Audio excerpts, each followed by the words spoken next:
Sportsnet, brought to you by Home Hardware and Building Center locations. Homeowners helping homeowners with expert advice. And by the 2013 Honda Civic, Canada's best-selling car 15 years in a row. Honda, the official vehicle of the Toronto Blue Jays.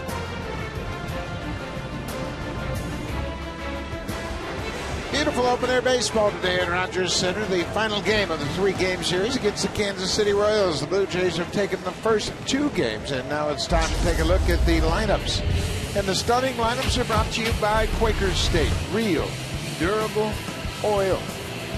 Ned Yost and the Kansas City Royals trying to gather some momentum. They came in here with a 5-game win streak and have lost the first two. Alex Gordon, their left fielder, has a 7-game hit streak. He's hit .355 during that stretch with pair of doubles and 2 home runs. And down in the order, the Queen of Man. In August, he's been red hot, a .333 average with 5 homers and 16 RBIs. But Billy Butler has been held to an 0 for 8 here in this series. That's the lineup that'll take on Jay Happ. Jay Happ's making his 13th start of this season. He was knocked out in the 5th after trailing 5-0 against the Yankees on August 27th. You remember the first 4 hitters all came in to score. So Jay's got to work on that pitch count, try to keep the ball down with his breaking ball, get ahead, and be a little more confident. Try not to pick so much. Just go after the hitters. Hopefully his team will play good defense behind him today. In the outfield, it's Pelagos and Davis from left to right. The infield, Brent Lawrie has played terrific at third. Reyes and Goins up the middle. Adam Lynn gets a start at first base, his 57th. JP Arencibia is behind the plate. He's made some good throws in this series so far, but Brent Lawrie has been the man on D. He has made some terrific plays throughout this series, and I'm sure once again he's going to be flashing the leather at third. First pitch of the ball game is in there for a strike, and we are underway. Alex Gordon 3 for 9 in the series, batting .270 on the season.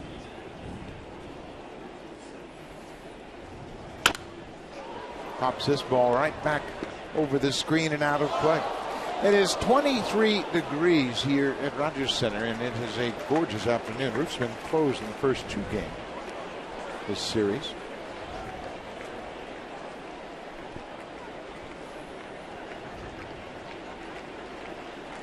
Oh-2 pitch. Jammed, little flare, and Brent Lawrie into foul ground. Didn't take long for him to flash the leather.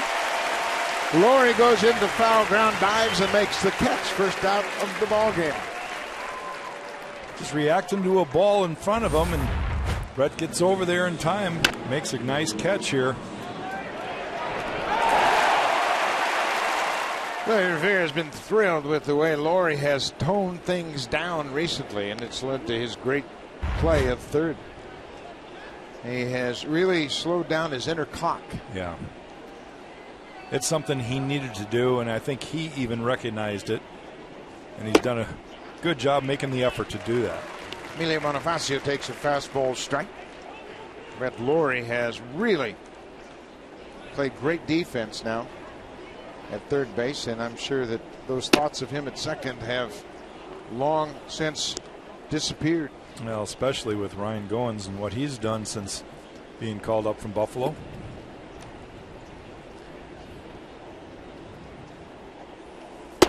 Outside, 2-1. Bonifacio had a triple in the game yesterday. He also struck out 3 times. Had a single and an RBI in the opener on Friday night.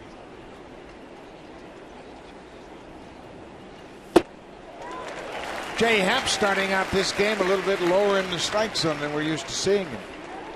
Where he needs to be. He needs to bring that fastball down to get ahead. He can run it up there when he's ahead in the count because hitters will chase that pitch. But he needs to get strikes and get ahead in the count.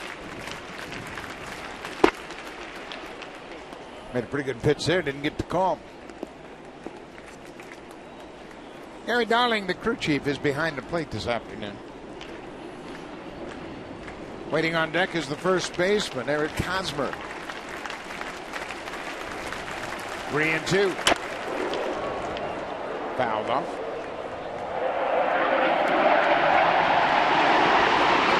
Well, that is the air show going on at the C&E, so get used to the jets flying around. Thought that might be Murray, our pilot, getting ready to take us down to Phoenix. He'd like to be able to do that. Another foul back.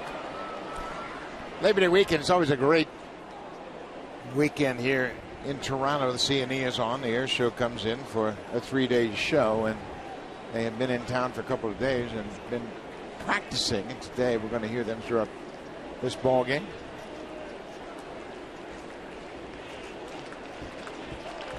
Another 3-2 pitch. Bonifacio takes ball 4.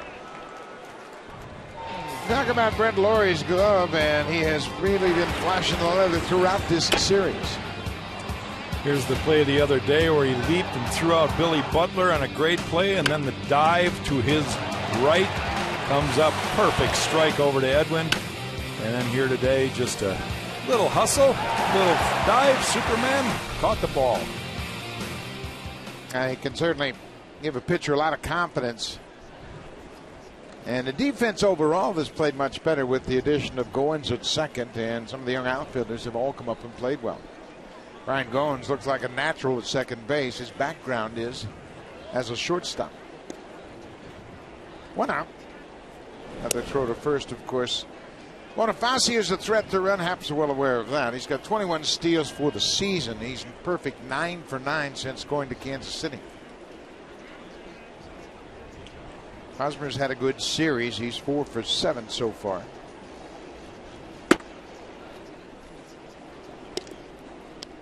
And Jay Happ falling behind again here. 12 pitches already, and if you watch the 2 first games of this series with R.A. Dickey yesterday and Mark Burley the day before, you saw guys that would have 4, 5, 6 pitch innings. And those are the kind of innings a pitcher needs in this modern day of pitch count. Jay Happ again up in the zone.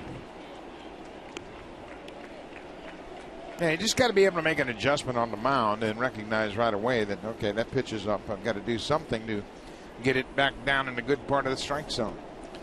Bonifacio with a big lead already. He'll extend it a little further. There he goes. Pitch is up. Arancibia makes the throw, and it goes into center. Skipped right off Bonifacio's back, and he will end up at third base. An error on Arancibia, his 10th of the season, 10th steal for Bonifacio since joining the Royals. From that angle, you can see how much the ball really tails when JP releases it. And that's because, just like a pitcher, his arm slots out away from his head, and he doesn't get his wrist on top of the baseball. And when you think about pitchers that make the ball run, that's exactly what they try to do with the release point. So the infield is in. Hosmer chases the high one. Yeah, catcher's mechanics are very similar to a pitcher in that if you get that hand off the side of the baseball, it's going to run. And ideally, you want to finish with your palm straight down and extend your fingers just like a pitcher would on a four-seam fastball.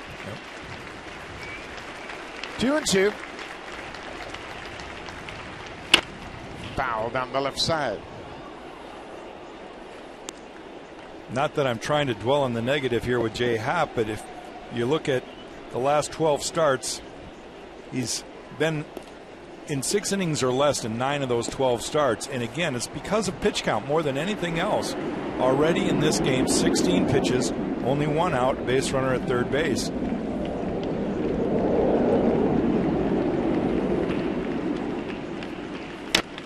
Another foul right at home plate. And Jay Happ is just one of those guys that gets a lot of foul balls, and Brandon Morrow is kind of the same guy. He makes good pitches, but the hitters are able to put the ball in play. One other thing Jay Happ needs to work on is his off-speed pitch. He throws a lot of breaking balls, mostly fastballs, predominantly a fastball pitcher. But with that being said, a changeup is something everybody needs to show hitters to let them know that it's in your repertoire.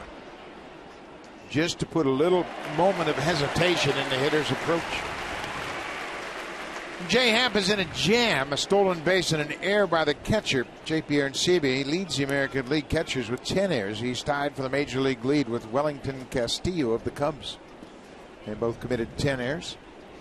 So the infield continues to play in, trying to save this run at third. Ground ball. Bonifacio got a good break. No play for Goins. And he takes the out at first. Bonifacio got a perfect break on contact, and when Goins looked up at the plate, he didn't have a chance to throw out Bonifacio. So Hosmer picks up a easy RBI with a ground out. You can see Emilio going right on contact, and with his speed, there's no play at home. Well, that's another instinctive play from Ryan Goins, just because he looked up and recognized he didn't have a play. Generally, a lot of infielders, when they're playing in, will go ahead and force that throw. But you could see that he wasn't going to have a play on Bonifacio and took the out at first. And that's just it. You have to take the out. Be smart. Recognize that you're not going to get the guy at home, and take the out that's given to you. Don't put Hosmer at first base and continue the inning. Billy Butler loops one down the right side. Long run for Lind. He's not going to get there. Here's the scouting report on Jay Happ and his pitch usage, and you can see predominantly a fastball pitcher, very few changeups. And I think that's more than anything else a pitch that he needs to start showing more of. Even if he can't command it, if he can show it and it's in the zone away from the hitter, down and away, whether it's a strike or a ball, it's something that if he shows it to him, he's going to get more swings and misses. Gets ahead of Billy Butler. You can see Billy Butler looks like a new kid today. He shaved everything. He had gone 0 for 8 in this series, and the Blue Jays have handled him all year long. And he said, I've had enough. I'm going to sneak up there as a new guy. There's no superstition in baseball. None whatsoever. But Billy Butler has had his problems. We told you that he had a great month of August, but in this series, he's 0 for 8. Kansas City trying to stop this skid. They've lost the first 2 games of this series. Ball hit right to Laurie. We found out that doesn't work. Laurie throws across the diamond. Kansas City has taken a 1-0 lead as we head to the bottom of the first.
Shortstop Jose Reyes, and the rookie Ryan Goins at second base done a terrific job on his homestand. He's 8 for 18, a 444 average, has an RBI, and he scored 6 runs, which is great hitting in that 2 spot. And Adam Lind against James Shields. He's always hit well against Tampa Bay, and Shields has given up 5 home runs and 8 RBIs to Adam Lind. He's got an 872 OPS against Shields.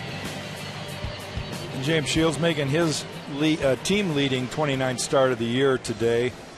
He won his last start on Tuesday at Target Field against the Twins, 6-1, going 7 innings and allowing 4 hits. It's always been tough on the Jays, but especially good on the road this year. He's 7-3 with a 2.26 ERA on the road. And, of course, he is on the road today. 13th professional season for James Shields. He is set and throws a strike in there to Jose Reyes. Reyes had a 3-hit game yesterday, including scoring a run in the 8th inning, part of that 3-run rally the Blue Jays put up in the 8th inning. And certainly Kansas City contributed to those 3 runs. They made an error and had 3 walks in the inning. Last 12 games have been good. A .326 average for Reyes. He pokes at this one. Another foul pop into foul territory. Moustakas over there and makes the play. 1 down. Kansas City has tightened up their defense this year, and they've got some speed in the outfield. 2-time Gold Glover Alex Gordon has 14 assists. Gerard Dyson can cover a lot of ground in center, and the newcomer Justin Maxwell's in right. Moustakas and Escobar on the left side. Bonifacio and Hosmer on the right side, and 23-year-old Sal Perez is behind the plate. Hosmer is a terrific defender. He's got great range, and this is his 129th start at first base. As we watch James Shield work today from the center field camera, you're going to see a guy that hardly ever throws a ball straight. Everything moves with James Shields. He's got a lot of different pitches, and he's got a lot of talent. He can move the ball around. He's got a great changeup, and that has been his bread and butter pitch throughout his career, and he had that in the minor leagues. To give you an idea that you don't always have to have first-round draft picks, James Shields was taken in the 16th round in 2000 by Tampa Bay. He certainly pitched like a first-rounder throughout his career. And Shields, now 31 years old, has brought experience, of course, to this rotation, but he's also brought a lot of confidence, and he's also reminded the players that playing baseball was fun. Yeah, he learned that, I think, in his days in Tampa, and brought that with him when he came to Kansas City. Goins hits it hard, but fouls it into the seats, out of play. When you look at Shields, this is his first year in Kansas City. He spent 7 years in the big leagues with Tampa Bay. And he told us on Friday that the club turned around when they brought in some experienced players. Cliff Floyd and Eric Hinsky were the 2 players he mentioned. And they had a young team in Tampa Bay. But they bring in experienced players and they push them, each other. What he said more than anything else, he says that as young players, we'd get beat. And then the next day, we'd bring that same negative attitude right to the clubhouse. It's like, oh, my goodness, we lost yesterday. And the veteran players said, hey, yesterday is gone. We have another day today. Goins hits his ball into right field. Maxwell with the sliding catch retires Goins. 2 down. Scouting report for James Shields. And you can see all the different pitches that he throws and the close proximity of that changeup, curveball, and cutter, but he mixes it in. When 2 strikes, it's a little different. He will go way more to his changeup when he's ahead in the count, and that's something he's done since he was young in the minor leagues. And certainly Jim Hickey over in Tampa Bay encourages that with a lot of their young pitchers, is to show that changeup. He almost threw the changeup to a fault when he was ahead, and he admitted that. He said, so many times I was so happy to throw that changeup ahead that it was becoming predictable, and I've kind of taken away that now and thrown all my pitches. Edwin Encarnacion hits it hard but foul. This is another aspect of Shields' approach that plays very well. He will give you pitches you can hit hard, but he controls where you hit them. And that's another aspect of being a pitcher. Understated part of pitching. If you know a guy can hit a ball hard, but all he can do is pull it, then you get ahead with that pitch. You let him pull it. And it gives the hitter confidence that you're going to be able to handle the ball in. When you go away, all of a sudden that plate opens up considerably. And it really does again with the breaking ball and the off-speed pitch. 2-1. 2 outs.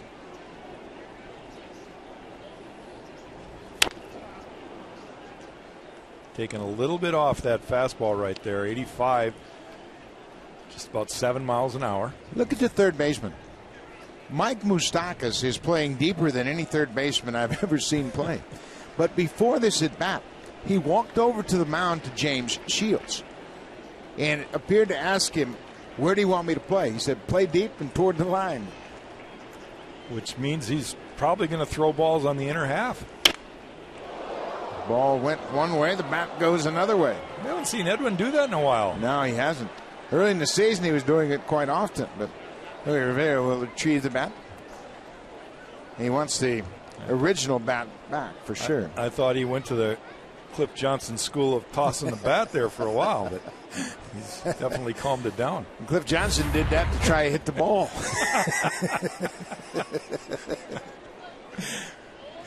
Johnson would get a nasty slider down and away, he'd throw the bat at the ball, trying to foul it off. 2-2, 2 outs. And there's that pitch away. All those pitches inside designed to set up that last pitch. Shields gets the strikeout to end the inning.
Jays on Sportsnet, brought to you by the 2013 Honda Civic, Canada's best-selling car 15 years in a row. Honda, the official vehicle of the Toronto Blue Jays.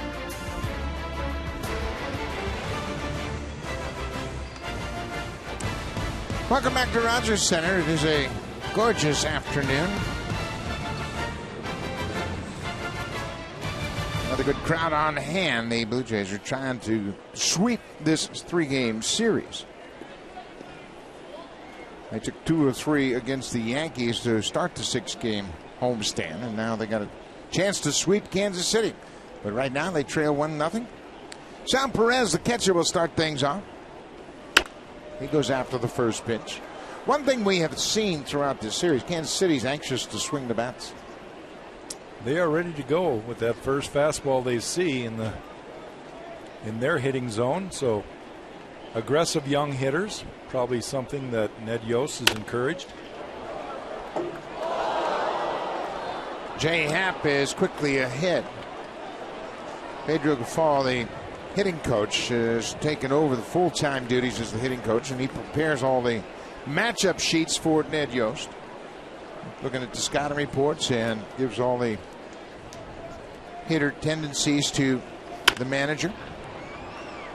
Most managers nowadays will keep a binder on the bench with the matchups, how their pitchers do against the Blue Jay hitters, and they'll look at that and refer to that during the course of a ball game. There's so much information now you could get overloaded, but you have to keep it close at hand just to make sure you're thinking in the right direction.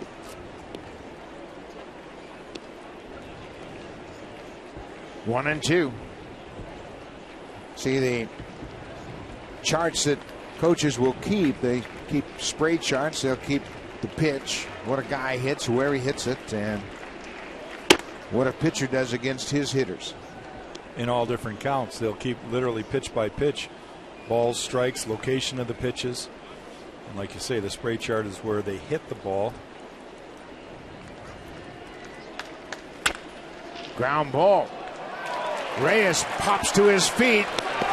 In time, Adam Lind dropped the baseball. And Jerry Meals gets a question from Rusty Kuntz, the first base coach. Says, hey, he wasn't taking that ball out of his glove. Nice play by Reyes. Strong throw across the diamond. Ned Yost looking out from the dugout. And watch Lind as he makes the catch. He dropped the ball in the transfer, which is an out. I'm not so sure that was. But Ned Yost thrown out of the game yesterday because of the first game. Third base umpire Will Little had a close play with Bonifacio that he argued, and then behind the plate he thought one of the pitches was squeezed on his pitcher, so he got tossed out of the game. I think he's a little hesitant to go out there and argue today. Reyes has to wait on this one, double clutches, but has time to throw out Moustakas. 2 down. And Ned Yost wanted to come out and say something, but I think he's saving it for a more important argument, possibly later on in the game.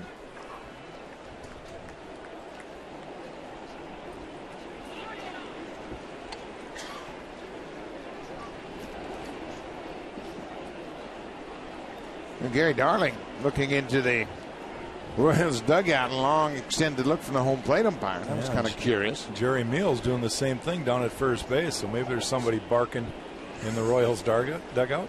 2 outs. Right fielder Justin Maxwell. He takes a strike. Maxwell went 0 for 3 in the opener on Friday night.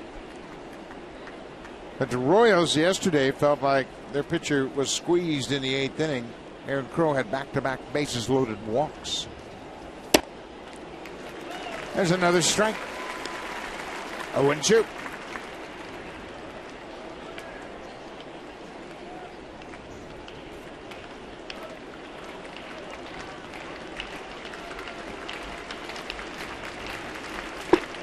Breaking ball, cut on and missed. Aaron Sebia knocks it down. He'll throw to first to end the inning. Jay Hepp has a good inning in the second. The Blue Jays will send Adam Lind to the plate to start things off, followed by Brett Flory and JP Arencibia.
Breakdowns and predictions on every team. Subscribe today at sportsnet.ca/magazine. James Shields delivers the first pitch. Strike to Adam Lind. Lind had a big 2-run base hit in the first inning on Friday night. Drove in the first 2 runs of the ball game.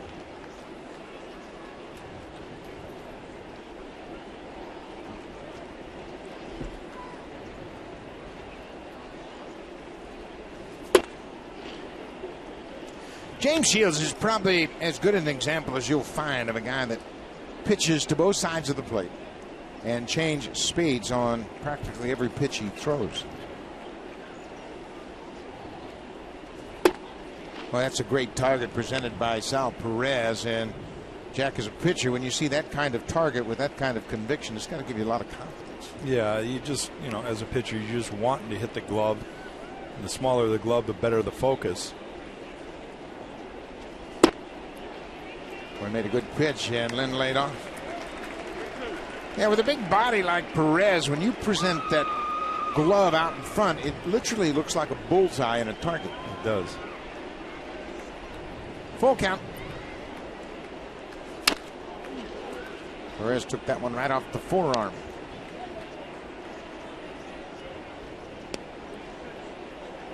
Brett Lawrie is on deck. Blue Jays trail 1-0.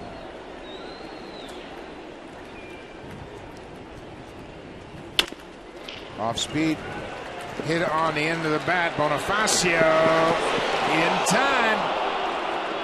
What a good play by Bonifacio. It was a changeup. Lynn hit it off the end of the bat. And Bonifacio got just enough on the throw to retire Lynn. Adam Lynn might have helped Shields right there with a pitch that looked like it might have been a little high. But again, because of the off-speed pitch, he's out in front. Bonifacio throws a grenade over there.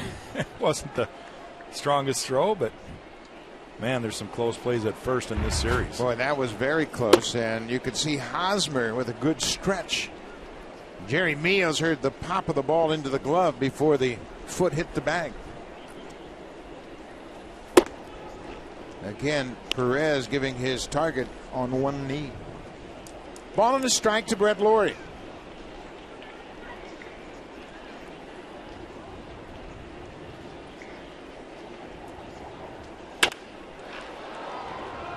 Foul down the right side.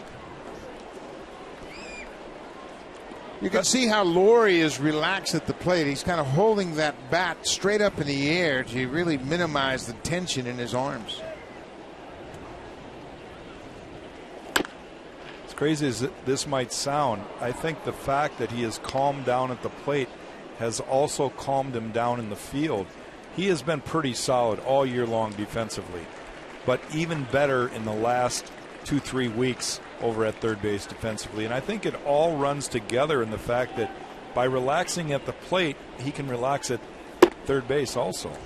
Well, I think that's a great point, because I don't care who you are in the field, you all want to hit. Everybody wants to have success at the plate, and whether you try to or not, you carry your success or your failure out on defense. Lawrie lays off a tough pitch. A good sequence of pitches. They're trying to work him down and away and see if he will chase. JP Arencibi on deck, and Lawrie fights it off. Moustakas throws out Lawrie. 2 down. Fans, it's time for our BlackBerry Sneak Peek Stat of the Game, brought to you by the new BlackBerry Z10 and Q10, built to keep you moving. See right there, Shields is just a durable pitcher, tied right behind Justin Verlander for most starts since 2008 in the big leagues. Toes the rubber every single time, and durable. He stays in tremendous shape, understands his role. Now, by his own admission, James Shields told us the other day that he was a max effort guy. And when you really look at him, you wouldn't think that, because we talked about a BP fastball with him. We were asking him if he threw a BP fastball. He said, no, I throw a full-blown changeup. Yeah. And what I think that is, what his mindset is he wants his arm speed to be the same. And in order for him to take something off the ball, his body, everything he does effort-wise is still a maximum effort, because he's trying to show that hitter the same arm speed. But I totally understand it, because I personally, I think, was that kind of guy myself. If I would have just calmed down and tried to throw a BP fastball, I probably would have thrown it over the backstop. I feel like I would have never finished it off. And I really think that's what James was talking about, is finishing off his pitches. Yeah, the arm speed certainly has a lot to do with his consistency. Ball and a strike to Arencibi. Big swing and a miss. You can see Shields looking back in at Aaron Sebia, and another thing he told us, but he reads hitters. Yeah. He watches swings and has an idea what they're trying to do, and will utilize that information to set up the next pitch. There's another loud foul. Well, what he says, I certainly can recognize if a guy's behind. You know, if his bat's slow and on the balls, you know, if he hits to the right side, fouls it off, whether it be a right-hander or a left-hander, fouls it off the other way. You know, that's reading bat speed.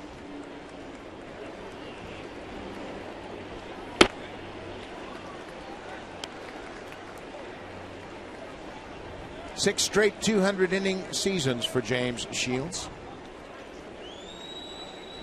He's second in the league behind R.A. Dickey at the start of this game. James Shields retires the side in order. 6 up, 6 down. Kansas City with a 1-0 lead.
Canadian baseball, September 20th through the 24th, right here at Rogers Center.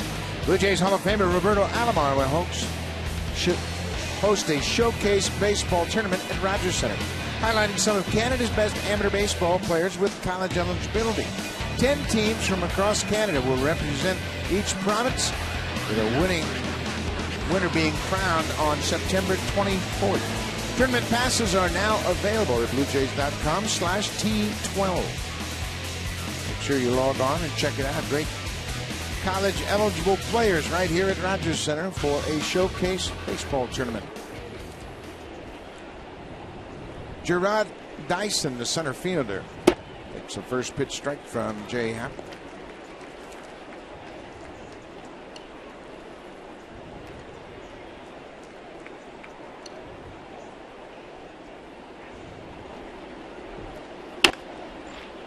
Late on that pitch and slices it down the right side, down the left side.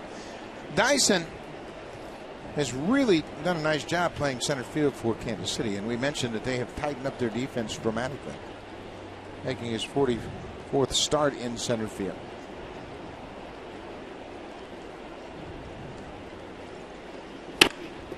Little looper, that's going to get over the head of Reyes into left field. Kevin Pillar plays it back in. Leadoff single. Jay Happ, of course, was hit in the head on that line drive back in May down at St. Petersburg. But since his return, things haven't really gone his way. More so about his pitch count than anything else. It's that pitch count, and then he's had a couple multi-run innings. Toughest thing for a pitcher to try to avoid is those multi-run innings, but they can really hurt you. He had retired 5 straight hitters before Gerard Dyson gets that base hit to lead off this inning here. Kansas City scored their first run on a walk, a stolen base, and error by the catcher, and a ground out. Dyson gets the first hit of the ball game, and he's got a big lead, and he's a threat to run. He's got 27 steals. There he goes. The pitch out is on. Arencibia took a long time to let that ball go. They had it right. They called for the pitch out, but Arencibia's throw was up and away from the bag at second.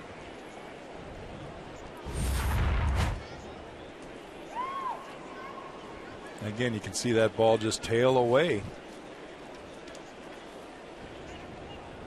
Kansas City leads the majors in stolen bases with 2 this afternoon. They now have 124. There are only 4 teams in the American League that have stolen over 100 bases, and as we mentioned, Kansas City leads the majors. Ground ball. Reyes will go to third, and they've got Dyson hung up. Got him in a rundown, and now they take a throw in first, and boy, Brett Lawrie, he's always playing with his head up. They got Dyson, who broke toward third, and now they're going to call Reyes for interference. Yeah. Reyes was right behind Dyson, anticipating he was going to get a return throw from Lawrie. And the home plate umpire, Gary Darling, is the one who called it. And his perspective would probably be the best because he's looking at it from home plate. But you could see Reyes was aware he was too close. Yeah, he just bumped Dyson a little bit behind him, and he's got to back up or else get out of the way and allow Goins to get into that play. We're going to see it right here. Brett Lawrie gets the ball, and then he runs him back, and you can see where Jose Reyes is, and right there, that's interference. Yeah, no question about it. Reyes bumped him, but the home plate umpire would have the best perspective as he could see that Reyes closed ground on Dyson, and he just couldn't get out of the way. Gary Darling is the crew chief behind home plate. So everybody is safe. Dyson ends up at third. And Escobar at first on a fielder's choice. It should be an error on the shortstop for interfering. So Reyes will be charged with the error. It's a fielder's choice for the hitter, Alcides Escobar.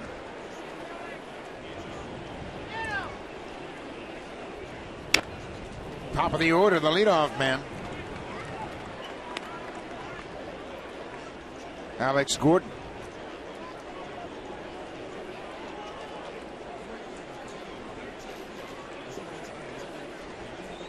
Well, again, the Royals utilizing their speed, not only the stolen base, but Dyson staying in the rundown long enough to force Reyes into that interference. There goes Escobar. The hit and run was on, and Gordon pulls it deep but foul. Brett Lawrie was doing the right thing in that rundown. You always want to try to run the runner back to the base he came from. But Jose Reyes just didn't get out of the way. Lawrie definitely would have run down Dyson because he was backpedaling.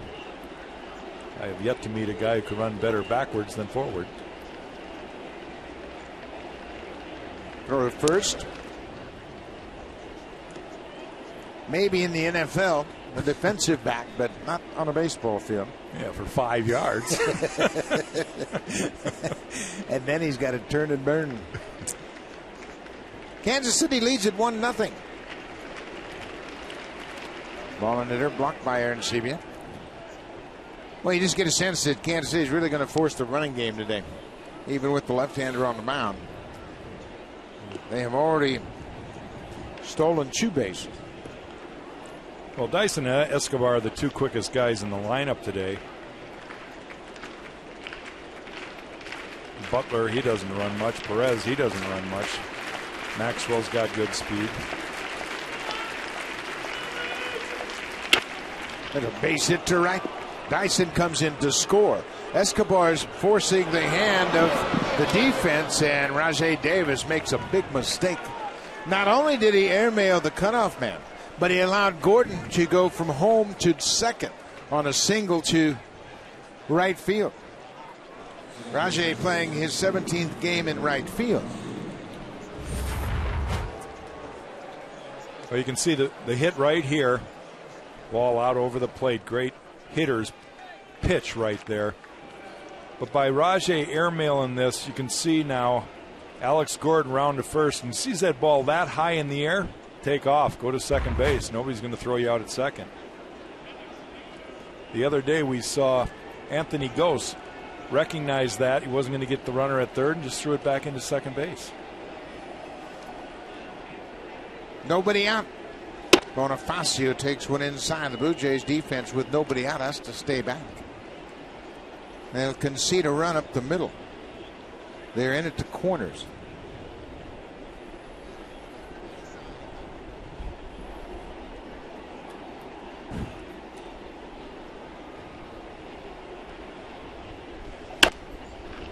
Bonifacio fouls it into the seats. It's a ball and a strike.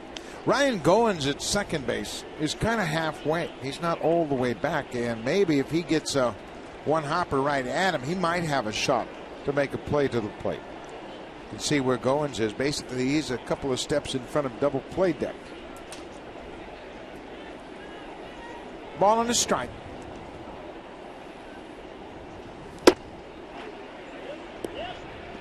Jerry Meo's down at first and no swing, and it's 2-1.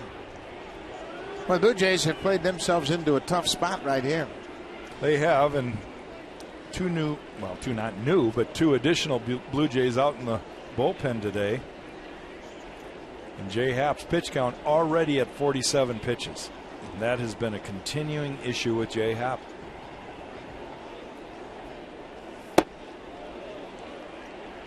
Three and one. Aaron Seavy's going to the mound. The two arms that have been added, it is September 1st, and the rosters can be expanded. Steve Delabar and Dustin McGowan are back with the ball club. And Delabar said he is ready to go. He last pitched on Friday night in Dunedin. Same is true with McGowan, who is also back. Both coming back off of injuries. Delabar had tightness in his bicep. He said he feels great, ready to go. Certainly refreshed, I'm sure. 3-1. Now it's a full count. Fans, if you want your baseball questions answered by our team of experts, email asktheexperts@sportsnet.ca and keep your eye out for the home hardware Ask the Experts segment later on in the game.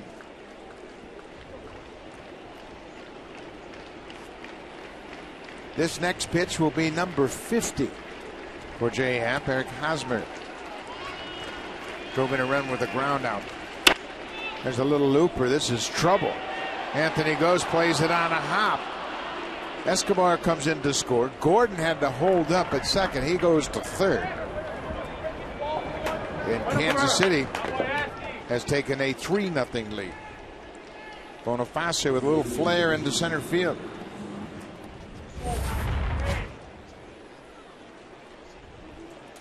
Not much you can do about this. Gose reacts fairly well and realizes he's not going to be able to dive and get it. Got to play the ball in front of him. Runners eventually continue on to their bases.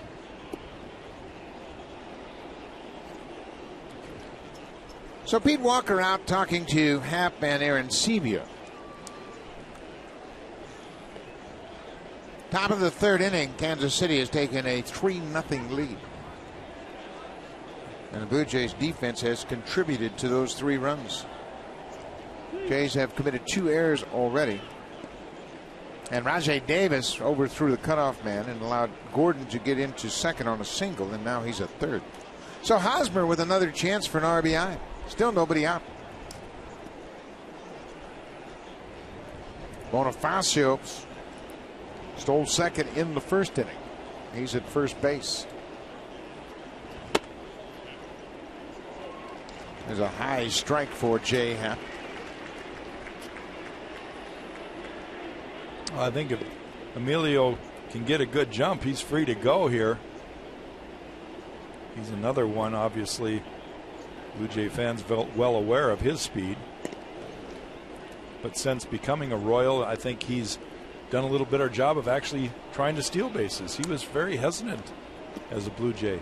Now he is 10 for 10 since joining Kansas City.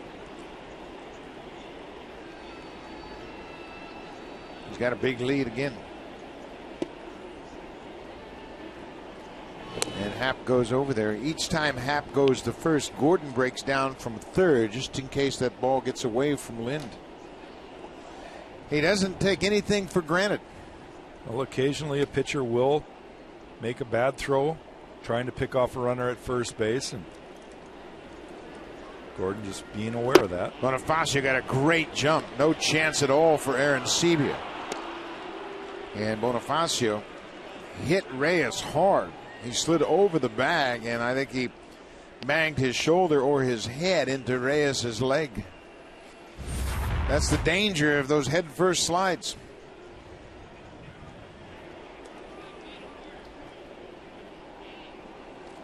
You can see he hit his neck on Reyes' left leg. Well, that's the type of play that Justin Morneau happened right here, where he slid in and caught the knee and ended up missing a year plus of baseball because of a concussion. Slid into John McDonald at second base. So now 2 more runners in scoring position for Hosmer. Ball on a strike. There's a little looper. This is going to drop. 1 run comes in to score. Bonifacio is coming right behind Gordon, and he's going to score easily. A couple of bloop hits in the inning. And Kansas City has scored 4 runs here in the third. Hosmer already with 3 RBIs this afternoon.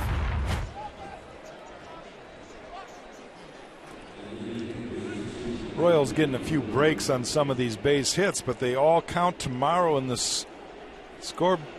They're going to look like rockets. Bonifacio got a good read, and you can see Jay Happ a little frustrated by those bloop base hits. Billy Butler drives this one into right. Rajai Davis trying to play it out of that sun, makes the catch. That's the first out of the inning. This hockey season, your better starts at Sport Check, featuring our exclusive line of Sidney Crosby's SC87 hockey gear by Reebok. Sport Check, your better starts here.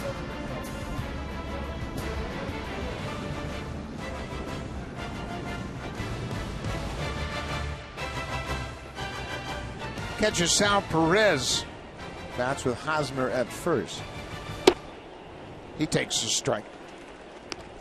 Well, it was an ugly inning for the Blue Jays when you look back. Base hit by Dyson, just a ground ball through the left side. Then he stole second base. He got in a rundown, but Reyes interfered with him in the midst of the rundown and was charged with an error. And a couple of bloop base hits after Gordon's line base hit into right. James Shields has a 5-0 lead. Run support has been a problem for Shields all year long. He's pitched very well. This has been a tough luck inning for Jay Happ, but again, that ugly, crooked number, multi-run inning, those are hard to recover from. There's a looper down the right side. That's a fair ball, and it bounces out of play for a ground rule double. Boy, Jay Happ has given up some funky hits here this inning. That ball looked like it was off the end of the bat, but Perez got it down in fair territory, and it bounced out of play for a ground rule double. Some stirring now down in the Blue Jay bullpen. Looks like Chad Jenkins is going to get up and start throwing. Perez just reaching out there, kind of throwing the bat. We're talking about Cliff Johnson throwing at a slider. It's almost what he did right there, but he made contact, found a fair ball down the right field line. Ground rule double. Mike Moustakas, the third baseman, grounded out to shortstop his first time up, and John Gibbons has made the call to get Chad Jenkins throwing. Blue Jays playing the infield in now, trying to save a couple of runners now. Popped up over toward the Blue Jays dugout. Aaron Sebia over, and it's off the top of the dugout.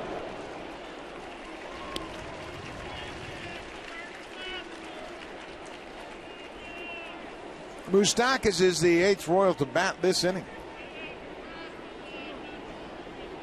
One thing, too, when you're a pitcher and your pitch count gets up over 20 in an inning, it's like a boxer fighting a 5-minute round. Yeah, 59 right now. This will be his 60th pitch. Only one out here in the top of the third. Way outside. How can Jay Happ go about improving the problems he's had with pitch efficiency? Well, one thing he has trouble with is getting swings and misses. And that's something that the only thing you can do is accept the fact that maybe you want to pitch to contact instead of trying to get him to miss. And be more aggressive, try to get the ground balls. He had 5 ground balls in a row after Bonifacio walked and scored. That makes a good pitch to strike out Moustakas. Got the ball inside and tied him up. But you were talking about James Sheehan, how he controls what a batter does, and this is a good pitch. You can see it's inside, and Moustakas swings right over the top of it.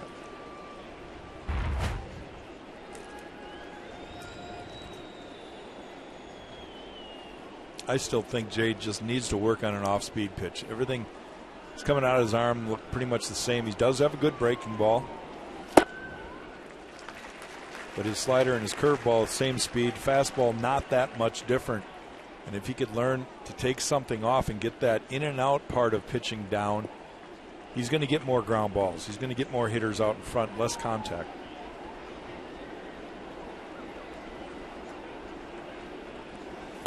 Justin Maxwell takes it outside. It's a ball and a strike on the right fielder. Jay Happ struck out Maxwell to end the second. Threw him a good curveball, and Maxwell chased it.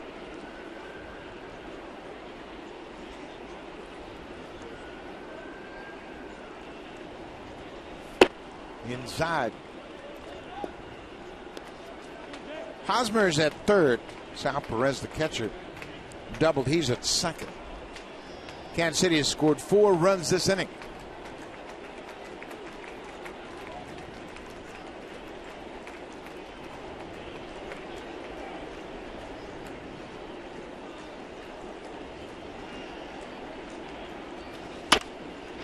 This is popped down the right side. Rajay Davis will watch it go into the first row of seats.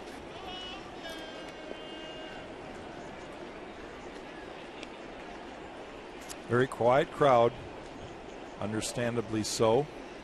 Blue Jays allowing 4 runs already this inning. James Shields has had a long time on the bench.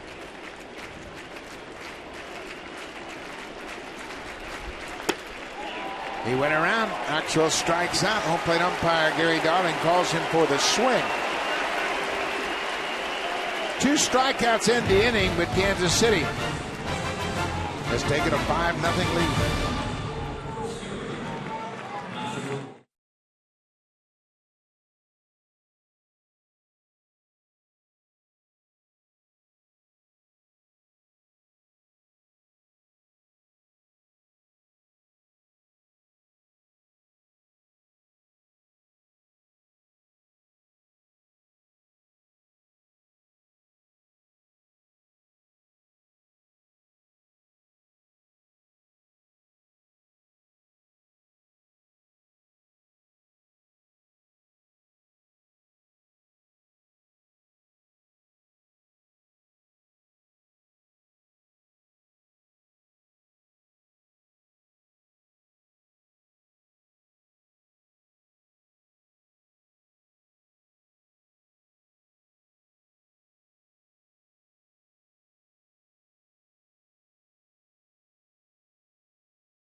With the Sunday salute, and here today they honor Master Corporal Chris Heron, who's taken part in 3 tours in Afghanistan. And we say welcome to the ball game and thank you, Master Corporal Heron, for your efforts. We appreciate everything you do for the Canadian Forces. Congratulations, and as he always does, Mark Burley is out there to give the servicemen the Blue Jays jersey, and congratulations and well done. Yeah, salutes off to you. So James Shields, he had a long time on the bench as the Royal hitters put up 4 runs on 5 hits. Rajay Davis, the right fielder, it's 7-8-9 for the Blue Jays in the bottom of the 3rd.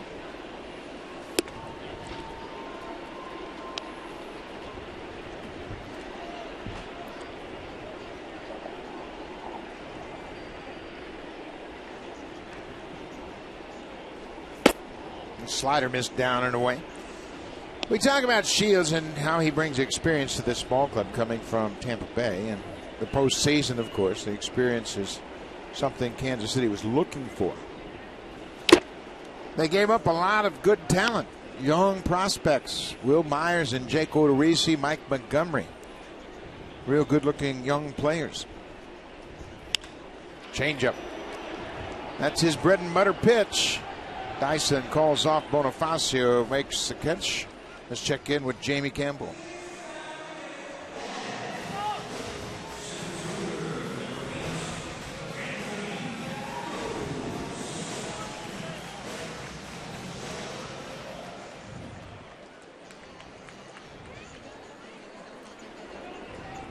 They need to turn things around, and Pittsburgh really has handled them well. A.J. Burnett with the win last night, and Joe Kelly is starting for the Cardinals today. But Pittsburgh, they've got a lot of character. They've already got 2 hits in the bottom of the 1st, so they're trying to answer that 3-run top half. Anthony Gose, and the ball on the strike. Getting back to James Shields, though, you're absolutely right. You never get a pitcher of his caliber without giving up something. They gave up Will Myers in the trade.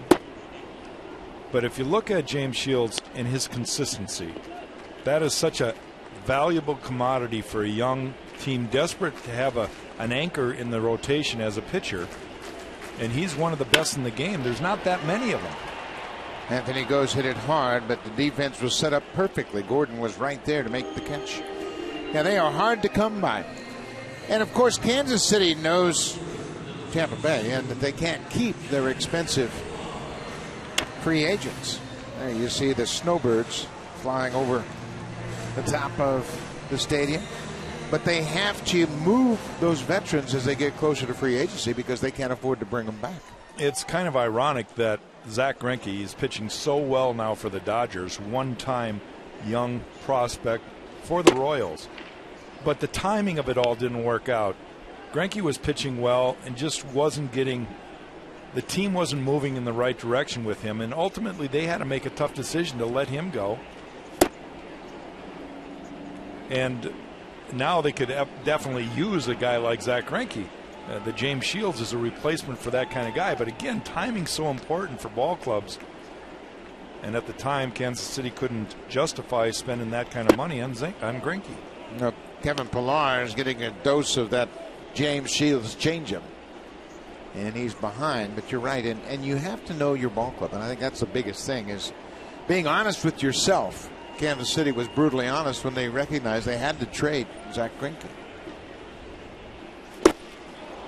Down and in, and Pillar chases a pitch, and first time through the order, James Shields has retired 9 straight.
by Pitch and enjoy in-game video highlights.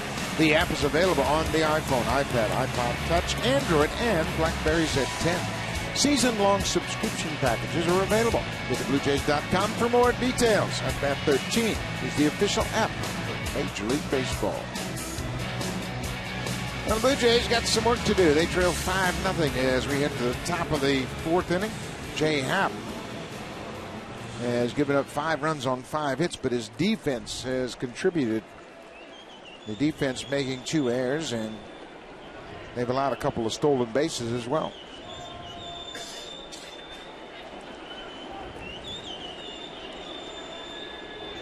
Gerard Dyson started last inning with a base hit, shows bunt, and pulls the bat back. Dyson singled to left, stole second base, and then got in a rundown in which Jose Reyes bumped into him in the midst of the rundown and was called for interference.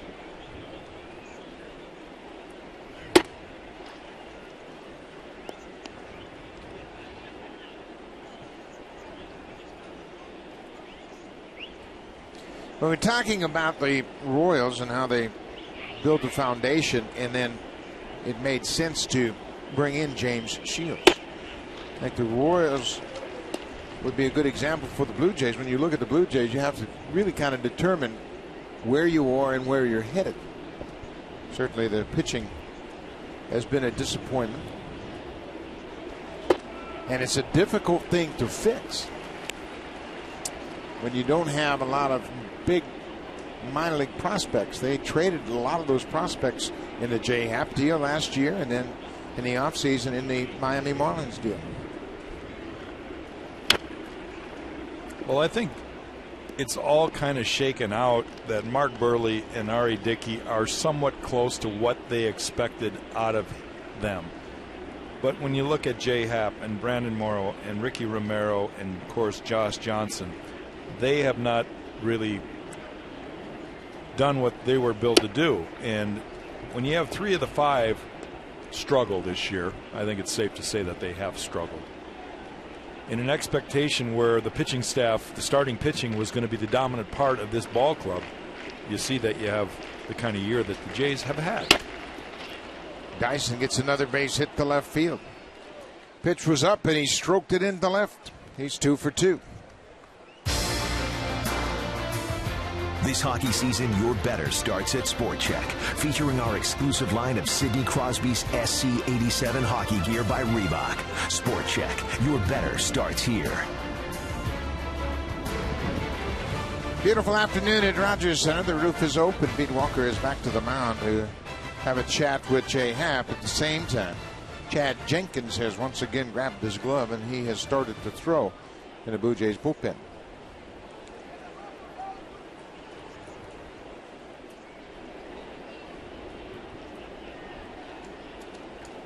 So Pete Walker with some encouraging words to his pitcher.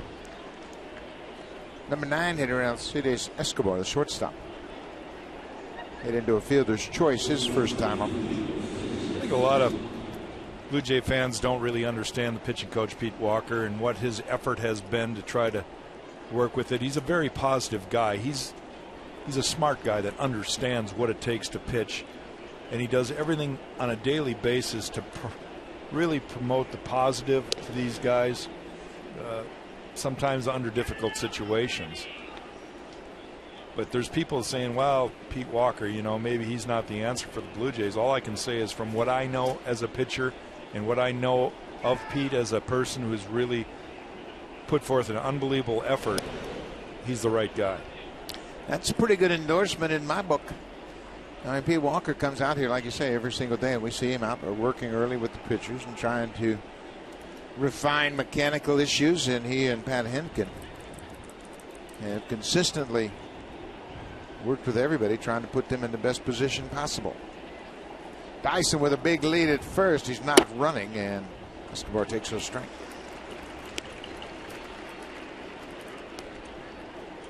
Royals have 3 stolen bases so far. Pat Henkin, who's done a terrific job of preparing the bullpen as they get up and warm up and enter the game. Very similar. You know, the pitching staff, they are a close-knit group.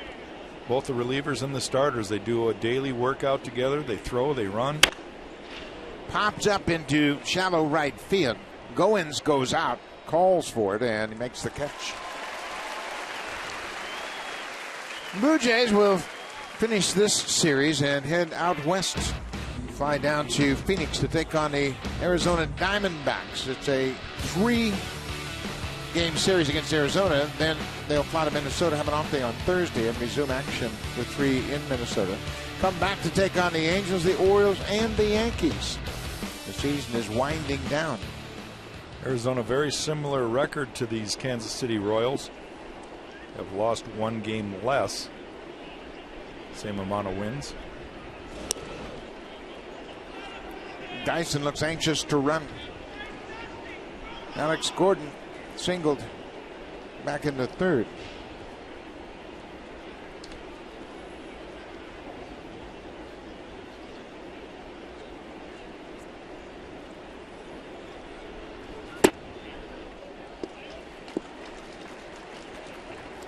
That's the best way to defend against a stolen base in my mind, is throw strike one. You're eliminating the number of pitches a runner will have to steal against you. Well, he's got a big lead. Full step on the artificial turf.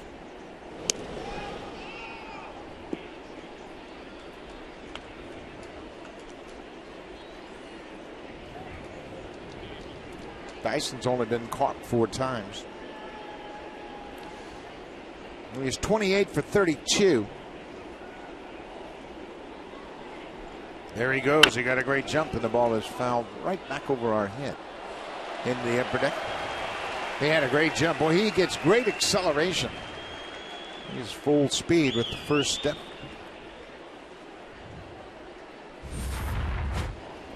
You see the jump right here by Jarrod Dyson.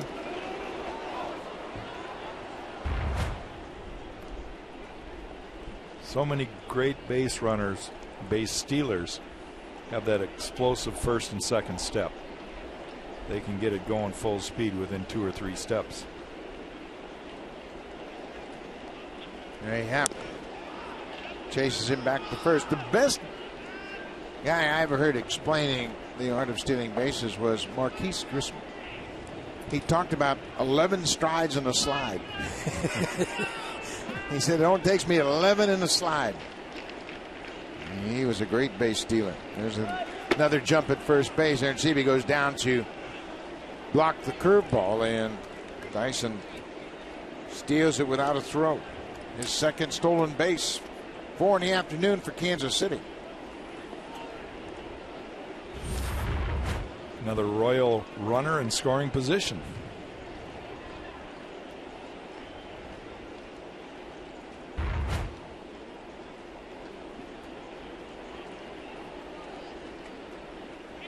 Better stop him at second.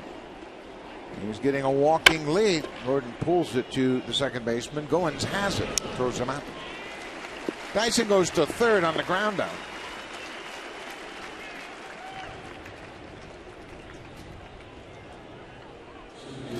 Emilio Bonifacio. If I were Lind and Happ, I'd be thinking about a bunt possibility right here with 2 outs and a guy at third.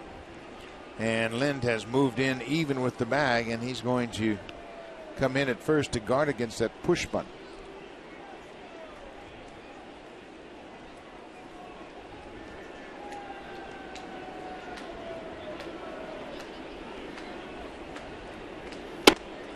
Bonifacio takes his strike.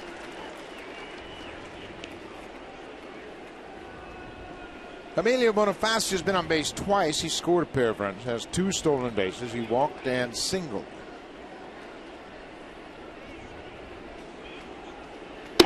Why do you think Bonifacio has flourished with the Royals in a situation where he didn't with the Blue Jays?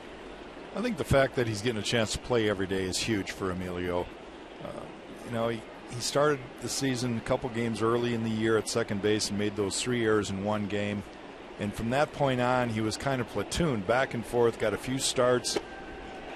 I think he had to be perfect. It was very upsetting to him knowing that. And I think he's just a lot more relaxed right now. Plus, the other thing, offensively,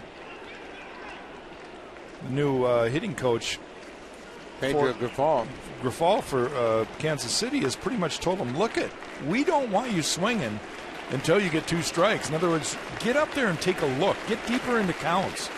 Don't swing at the first pitch. Up and away.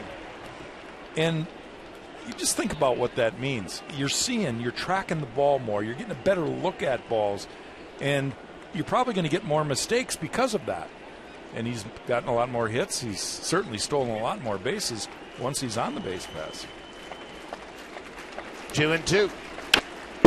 Stayed back and got a piece of that breaking ball. But I can say this, the Royals are very, very happy to have him right now. Yeah. And you know what?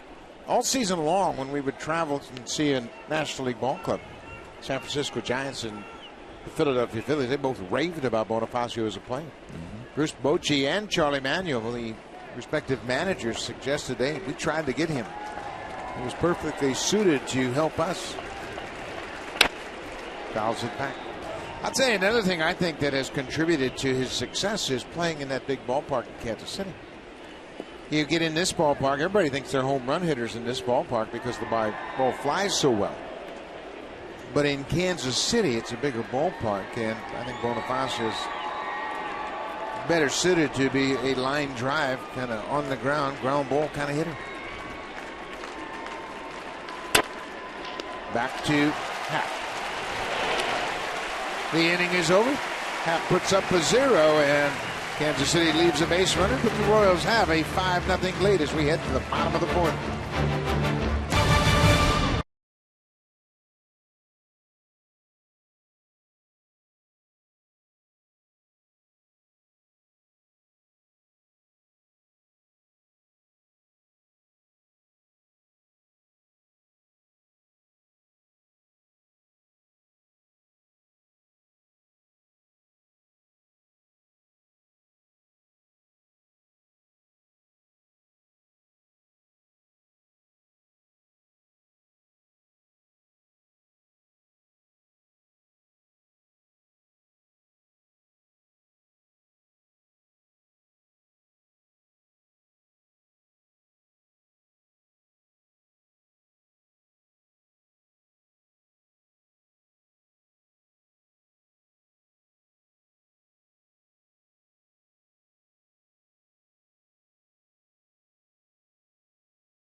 Fans enjoying a seat upgrade courtesy of GD. Great vantage point and great opportunity to watch this beautiful baseball game this afternoon. And over in the Jays Care Community Clubhouse are folks from the East Nepean Baseball Association. Welcome to the ballpark, and we hope you're enjoying your afternoon here at Rogers Center. Blue Jays got some work to do. James Shields has gone through the order one time and retired everybody he's faced. Got 3 strikeouts. Reyes popped up in his first at bat.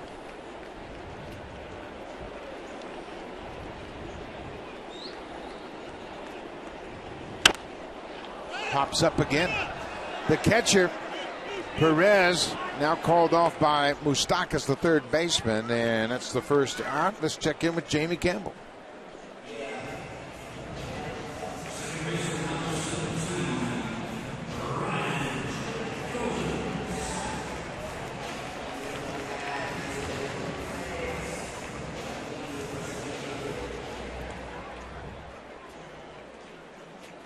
They sure will, Jamie, and he is a guy that bring a lot of power. He's playing first base. Garrett Jones, who has played first base, is out in right field this afternoon in Pittsburgh against the Cardinals. But I'm sure Justin Morneau is excited to be in a pennant race with the Pittsburgh Pirates. Knowing Justin the way I do, I think it's a very tough time for him. He never really wanted to leave Minnesota. He's got so many friends there and so many good memories. But with that being said, I think as a player gets older and knows that his clock is ticking and hasn't been in a postseason for quite some time, that he's excited about this opportunity. You're always, as a player, I think, wanting to play for somebody who wants you. Morneau has been in the postseason 2004 and 2006. But he certainly is a guy that can provide some pop for the Pirates. And if he feels like it, he can re-sign with the Twins as a free agent. 2-2 to go, and strike three call outside corner. James Shields has 4 strikeouts so far. Well, big game James just doing what he does right now, perfect through 3 2/3 innings. Well, that long inning didn't cause him any problems whatsoever. The Royals scored 4 runs on 5 hits in the 3rd inning. Took a long time to do it, but James Shields has not been affected by it. The first pitch curveball to Edwin Encarnacion.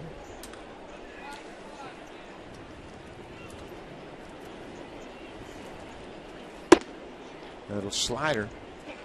And you could see Shields, the competitor that he is, wasn't happy with that last pitch. Upset himself for falling behind. And we're talking about the best hitter in the lineup. A lot of pitchers pitch around Edwin with a big lead and a perfect game going. James Shields wants to get ahead. And there's a first hit for the Blue Jays. Gordon plays it perfectly and keeps Encarnacion to a long single. First base runner for the Jays comes with 2 outs in the 4th. Nothing cheap about that hit. Edwin gets a pitch, changeup, waits back, inner half. Not a good location for a changeup. You want to throw that down and away, but right in the wheelhouse for Edwin. Laces it down the line, just fair.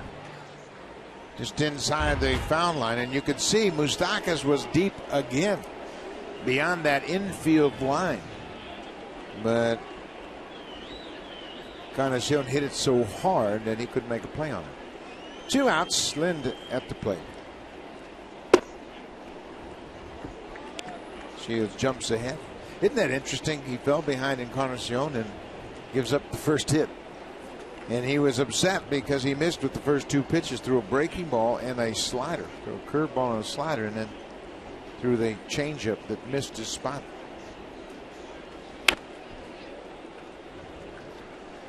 Adam Lind with a good cut, but fouls it straight back. I mentioned Lind has had success against Shields in the past. He is 12 for 49, but he's hit 5 home runs against him.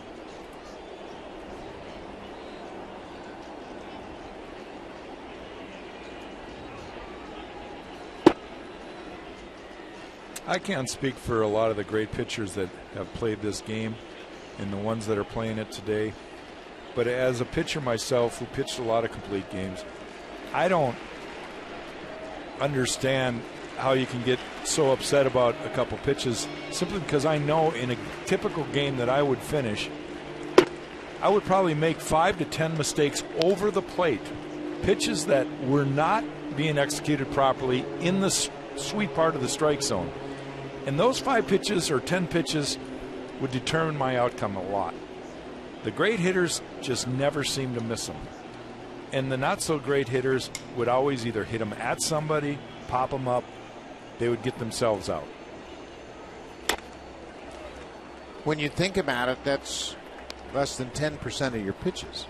And the great hitters knew that they weren't going to get many opportunities against you, so when they did get a mistake, they were really focused on it. Well, and that's my point right there. James Shields, you could see his emotion there. The first 2 pitches falling behind Edwin, and then probably overthrows a changeup, leaves it in the middle half. You don't want to leave a changeup in the middle half, and Edwin just doesn't miss it. That's what the good hitters do. They don't miss them. And now Shields has fallen behind. It's a full count. Brett Lawrie waiting on deck. There are 2 outs, so Encarnacion at first base will be off on the pitch. Kansas City leads it 5-0. There goes Encarnacion, and Lind fouls it off. Edwin has been battling a sore ankle, and he hasn't played as much at first base lately because of that. But we've noticed him running the bases. He is not running 100%. But everybody this time of the year is a little dinged up. He's got the fancy running shoes on. Nice shot there of the red, white, and blue shoes that he sported today. Maybe feels a little faster with those on. Then pops it up over toward the seats along the left field line, and that will bounce into the seats. I know my 8-year-old at home, when he gets a new pair of tennis shoes, boy, Dad, I can really run with these on. And all his buddies are the same way. Isn't that the truth? It happens every spring when you get your first pair of new spikes. Everybody feels great running around in them. Another full count.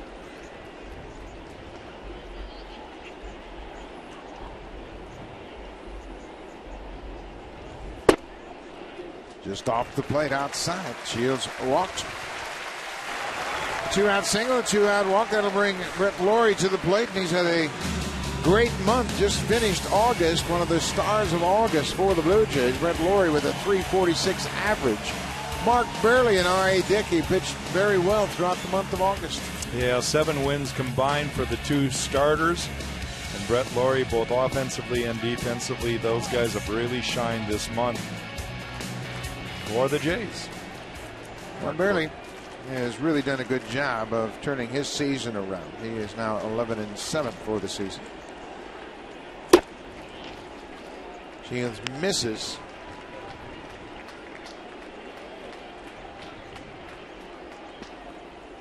Three guys with great numbers this month. A team with 9 guys in the month of September, they might be going somewhere.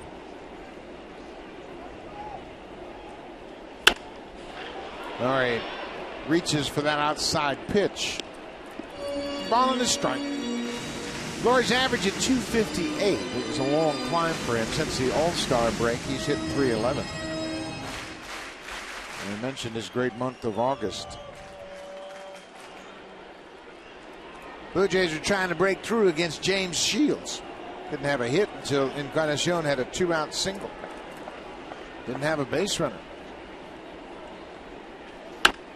Another pitch outside, another pitch that Shields keeps away. That's his good fastball right there. That's 94. That's probably as hard as he can throw on a consistent basis. But he'll throw the same fastball 92. He'll throw a fastball 90. Once in a great while, he'll throw a fastball 88. And he doesn't necessarily try to do that. It's just the way it comes out of his hand. Another fastball at 94. In the back of his mind, he knows he's always got that great changeup. And we showed you with 2 strikes, he'll throw that a lot to finish off at bats. He may just be showing that fastball right there to get to the changeup. There it was. Yep, 87. And Shields put himself in another spot where he's got to throw a strike. 3-2, 2 outs. Aaron Sebia is on deck. He struck out his first time up. Encarnacion at second, Lind at first. Brett Lawrie with a 3-2 count. There go the runners. The ball is fouled out of play.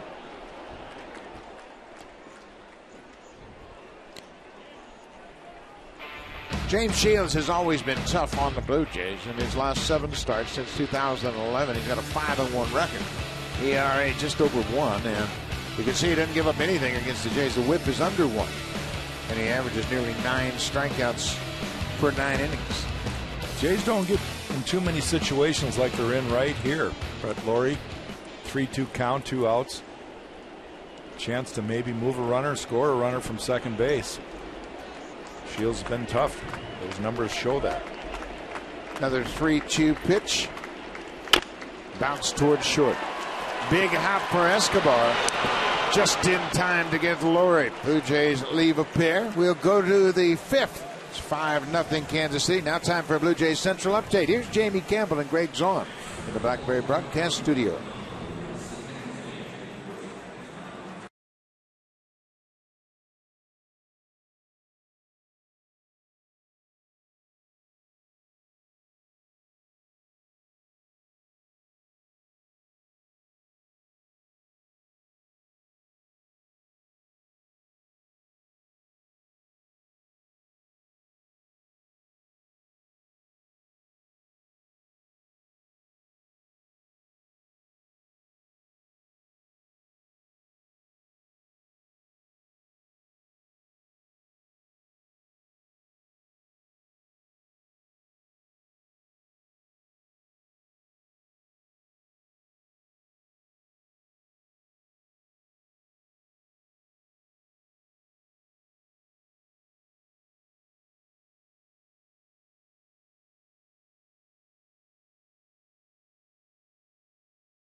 They put up a 4 spot in the 3rd inning. Jay Happ is out of the ball game after 4 innings. He gives up 6 hits, 3 earned runs, 5 overall. He walked 1, struck out 3 through 86 pitches in 4 innings, and he is out of the ball game. And now it's over to Chad Jenkins, who pitched very well his first time out back with the ball club.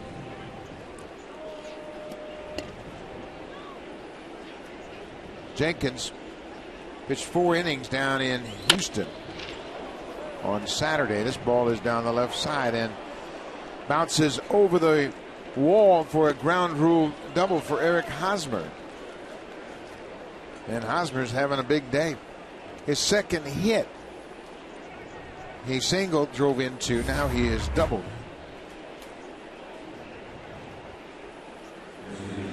Ball out away from him and just keeps that head still. Goes the other way. Well, Hosmer's got good plate coverage. That ball was away, and he ends up with his 28th double, a leadoff double to start things for Kansas City in the 5th. Billy Butler is 0 for 10 in the series.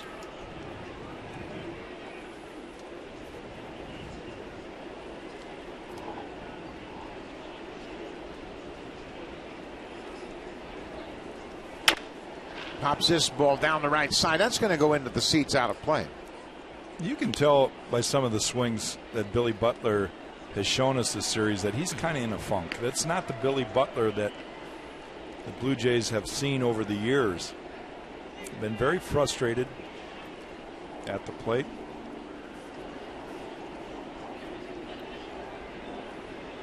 Ball on a strike. Jenkins missed badly with that one, pulled it way off the plate outside.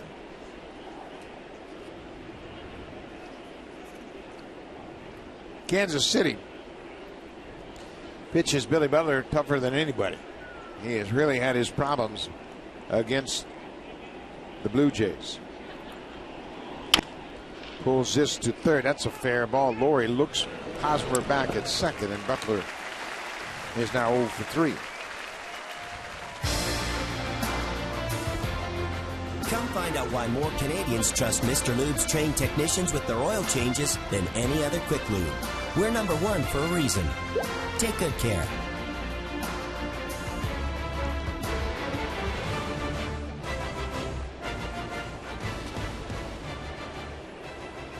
Billy Butler has grounded out 5 times in this series to Brett Laurie at 3rd base. Yeah, he's not real pleased about that either. Butler is 1 for 28 this season against the Blue Jays.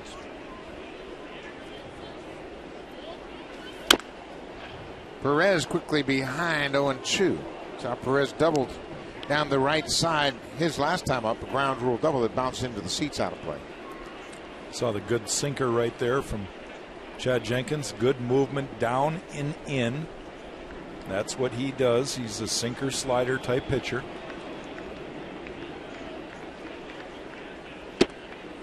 Missed inside. I mentioned Butler was 1 for 28. That was last year. He was 1 for 28 for the whole season last year against the Blue Jays. And I remember he had a tough time against him in this year. He's frustrated to the point where he shaved all his facial hair off today and said, "I'm changing everything.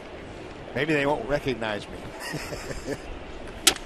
Broken bat pop up. Laurie has to back up to get out of the way of the bat. Reyes picked up on it and makes the play from shortstop. Boy, good play by Reyes, recognizing that Brett Laurie was dodging the barrel of that broken bat. And he took charge and hustled in to make the catch. You can see the pitch here, and the bat shatters upon impact. Brett Laurie doing a great job. This is peripheral vision. This is where you've got to watch 2 things at once. You got a weapon coming at you, spiraling towards you, and you got to keep your eye on the ball. And Reyes recognizes that it's going to be at Laurie, not him, and charges in at the ball.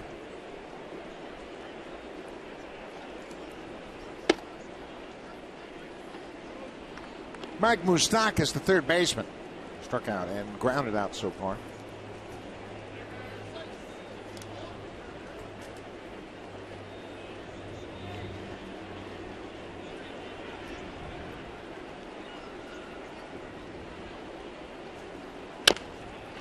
Changeup as Jenkins threw a pretty good changeup right there and had Moustakas well out in front. Jenkins trying to pitch around the leadoff double. So far, so good. Retired the next two batters, and now he's trying to end the inning. Blue Jay defense playing straight up, both infield and outfield. Hosmer walking off second. Off the end of the bat. That's going to have some English on it. Reyes throws out Moustakas, and good job by Chad Jenkins. He gives up a leadoff double and nothing more.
Game. Tampa Bay will take on the Oakland Athletics. Sonny Gray beat Alex Cobb yesterday in a terrific ball game, 2-1. Today the pitching matchup will feature Jamie Wright, the big right-hander, coming out of the bullpen to start against A.J. Griffin.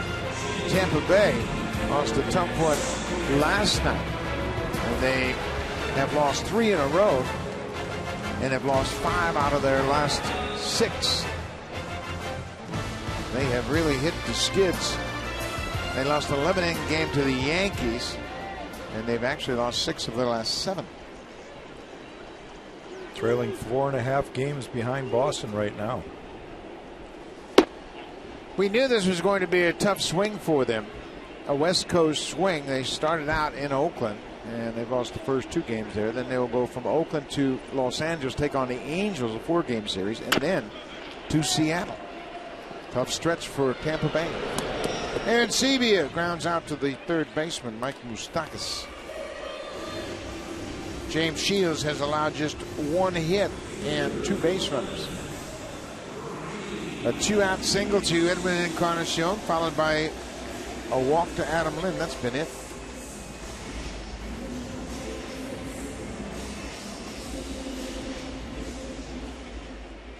That's what an ace is supposed to do, be a stopper and stop the skid. Kansas City had just come off a 3-game sweep of the Minnesota Twins, came into Toronto and lost 2 in a row. And you send your ace out there, James Shields, giving up 1 hit over now 2 hits. Rajai Davis hits it past Gordon. It goes all the way to the wall. Davis is rounding second. He's headed for third. Here's the throw. Davis in there standing up. Bonifacio made the throw, and Rajai Davis went in standing with his second triple of the season.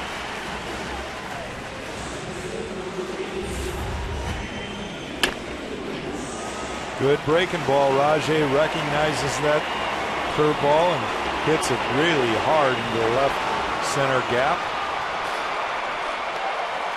You can see Louis Rivera, the third base coach, was telling him to slide. And Davis didn't expect there to be a throw at third. So Anthony Gose bats with a runner at third and 1 out. She is working out of the stretch. Gose is late on that first pitch fastball.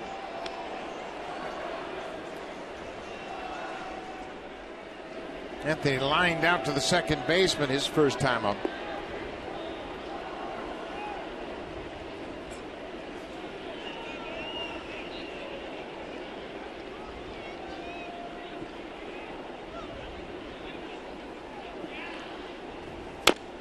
Change up and fouls it off. 2 quick strikes for James Shields. 1 out. If he wants to keep his shutout intact, this is a big out for him.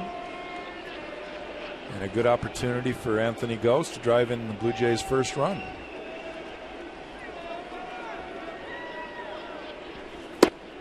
Change up and a strikeout. 2 down. Let's check in quickly with Jamie Campbell.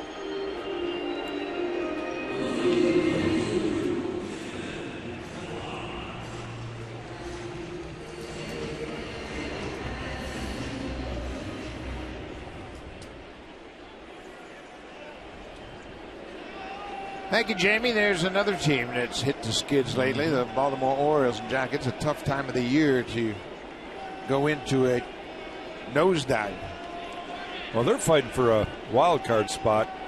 They find themselves 8.5 behind Boston coming into today's game.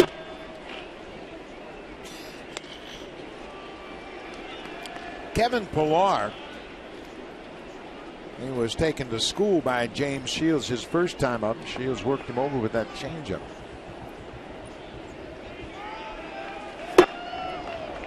There's another good changeup, and bottom just falls out of it. You see the fastball arm action and the changeup velocity. It's a tough thing for a young hitter. But it's also that good sinking motion. Ball's really diving down. Great job by Perez there to block that ball. Rajai was ready to score, but by keeping it in front of him, runner has to go back to third base. 2 balls and a strike. Rajai Davis walking off third as Moustakas backs up deep at third. He's got plenty of room.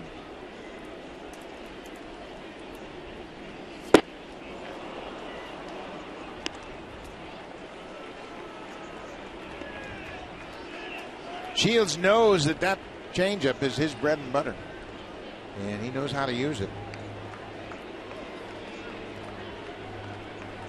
Can he throw 3 in a row?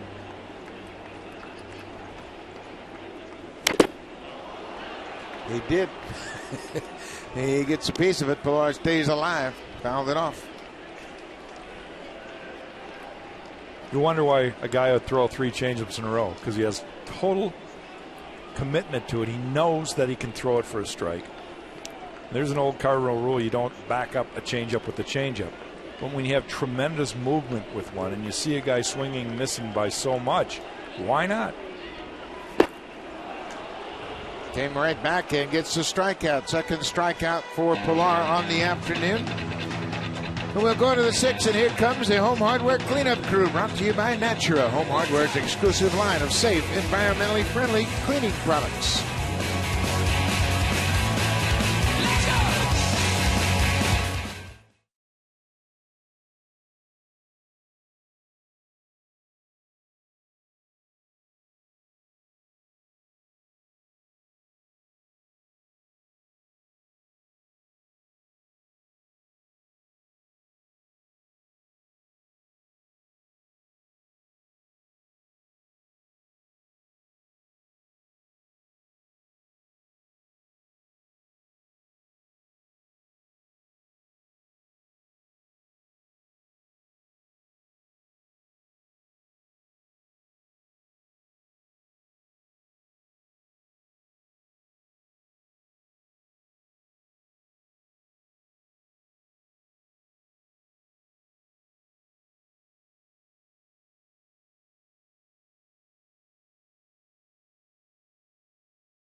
change the bases. And then every once in a while, even Home Hardware has problems fixing things, and this base just wouldn't come out of the ground. The guy says, okay, I've had it. I'm running out of time, and you got to play with that dirty base. It's still there. We got clean bases at first and third, but a dirty base at second. Every once in a while, even a well-rehearsed routine goes awry. Justin Maxwell has struck out twice this afternoon. He didn't like the last call. He was called out, swinging at strike 3 by the home plate umpire, Gary Darling. And Chad Jenkins has fallen behind 3-0. Jenkins gave up a leadoff double in his first inning of work, last inning in the 5th. There he throws a strike.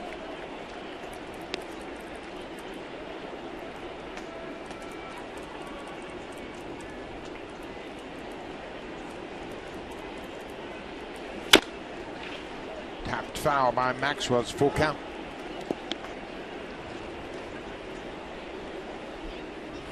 Chad Jenkins has given John Gibbons some length in the bullpen. He's a guy that has started in the past, and he can go multiple innings as he did in his first outing against the Astros. Went 4 innings. Bounced foul again. Chad came up earlier in the year and got a few spot starts. He fared okay. He was able to keep the team in games while he was out there. Then he was sent back, got hurt. Was on the DL for a while. This is a fair ball. Laurie comes in from deep at third, throws high, and now Jerry Meals is going to hear it from Rusty Kuntz, the first base coach, and here comes Ned Yost. He wanted to come out earlier, but now after that call at first, he is going to come out and talk things over with Jerry Meals.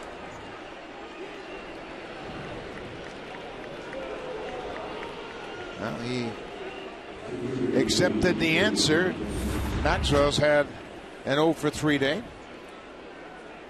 Take a look at the throw from Laurie and whether or not Lynn comes down on top of the bag. Wow. And there's another reviewable play next year. The Blue Jays got a call at first. Gerard Dyson grounds out to the pitcher. That's 2 quick outs for Jenkins. What a turnaround. He fell behind 3-0. Gets a call in his favor at first, and now he gets Dyson to ground out. Jenkins has retired 5 straight since the leadoff double by Hosmer. Number 9 hitter is the shortstop, Alcides Escobar.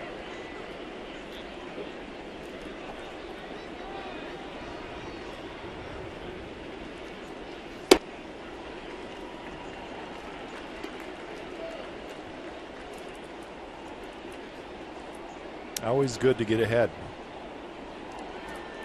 Running, moving fastball right there. He's head strike 1. Gets him to swing at the old slider down and away. And now he's in control. 0-2.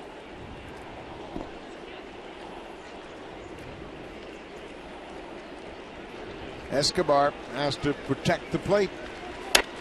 He reaches for that pitch down and pops it up. A little pop up to the second baseman, Ryan Goins. Jenkins retires the side in order in the 6th.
Lorenzo, who was born in Brazil. And he has come up and pitched pretty well for the White Sox. But today, he has given up 4 runs on 4 hits and walked 4 batters. So that's never a good combination. The Red Sox have won 8 of their last 11 to really build on their lead in the AL East. Started play today, 4.5 ahead of Tampa Bay. Jose Reyes takes first pitch strike from James Shields. Shields is in the driver's seat. He's up 5-0, allowed just 2 hits. A 2-out single to Edwin Encarnacion was the first hit that came with 2 outs in the 4th. Rajai Davis had a 1-out double in the 5th. They can tell you he's going to throw it. He can tell you he's going to throw it, and just can't wait back long enough for that changeup. It's just got such good movement. He throws it about waist high and just sinks down to the knees. He reaches for that. James Shields, we mentioned he spent his first 7 years in the big leagues with the Tampa Bay Rays. He came to Kansas City through a trade. And this year in spring training, he went to Arizona for the first time. Kansas City shares a complex with the Texas Rangers. There's a changeup. This is popped up and playable. Third baseman Moustakas makes the catch. 3rd time that Reyes has popped up to the 3rd baseman. You can see James Shields' record away from home, Kauffman Stadium, 7 wins this year, considerably better ERA, almost half as much as it is at home in Kauffman Stadium. Really kind of interesting, given that Kauffman Stadium is I think it's a pitcher's ballpark, yeah. And can't really explain that one. Didn't have a chance to really talk to James about that. Maybe next time around we'll get that opportunity. Ryan Goins trying to extend his hit streak.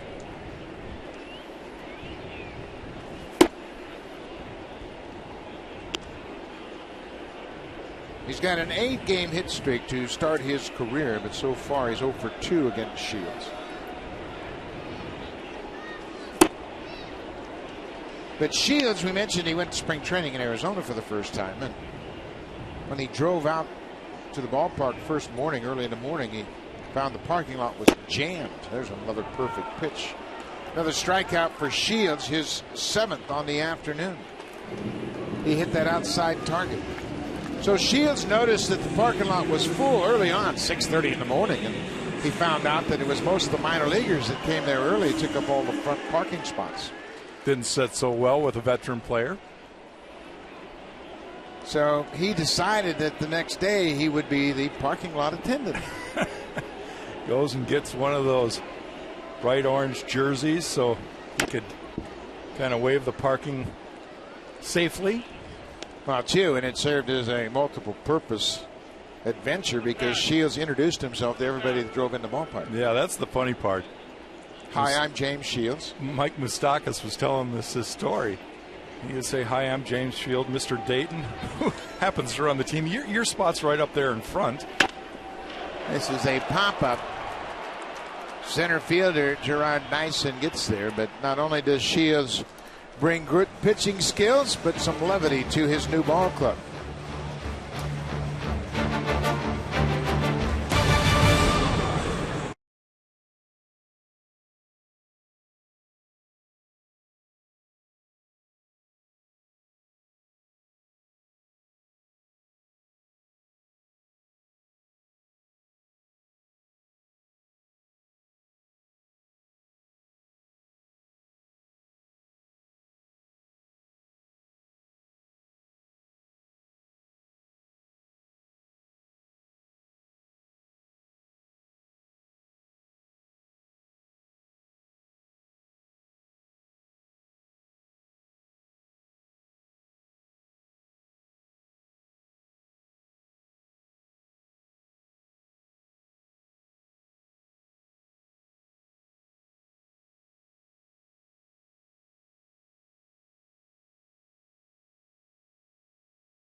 catcher in experience, and he's working with a veteran pitcher in James Shields.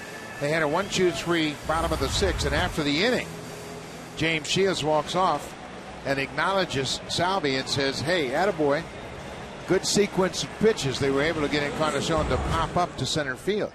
So that's teamwork right there. Pitcher working very well with a young catcher. Yeah, there's such a camaraderie between a pitcher and a catcher in the course of a game. When they're working together, it's just effortless for both guys. I think the catcher understands exactly what the pitcher's thinking. Rarely does he have to shake off a pitch. It's just seamless, and for a young catcher to be able to get on the same page with a veteran pitcher in his first year with ball clubs, pretty impressive. They work together. Yep. There's very little doubt about that. They have to work together.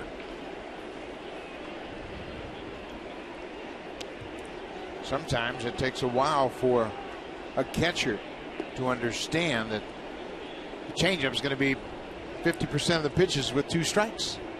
It's really an unusual approach, but one that Shields has used very effectively throughout his career.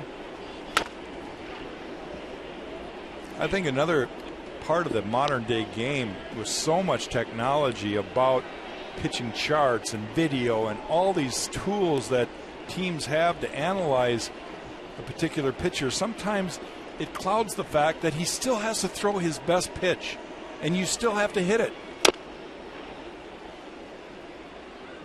And you still have to have a feel. I mean, there were times in the middle of my career where my split finger fastball, I called it a forkball. Everybody in the ballpark knew it was coming when I was ahead in the count, but I'd still throw it because they still had to show me that they could hit it. I can remember facing you with the Blue Jays when you were with the Tigers, and we felt like we knew your pitches. We felt like we had them, and I remember you one day said, "I don't care if you have them or not, you can't hit them." Which was true. Well, and that's kind of where James Shields is today. He's just got that kind of stuff.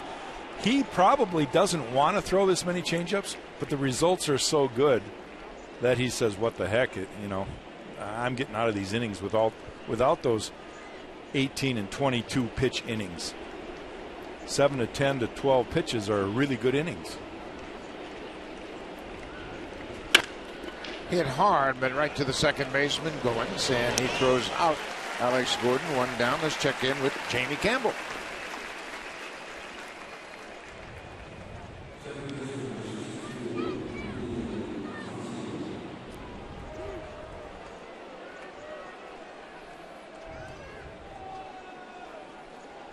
Now, the Cardinals knocked Chris Johnson out of the ball game after just 2 innings. He gave up 5 runs on 7 hits, and it's been a tough afternoon for Pittsburgh trying to sweep the series against the Cards.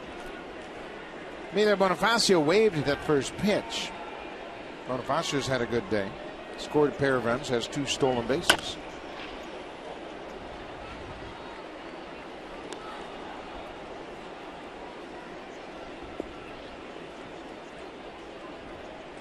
Pittsburgh Pirates with a 1-game lead over the Cardinals. That, of course, would drop back to a flat-footed tie if the Cardinals hold their lead.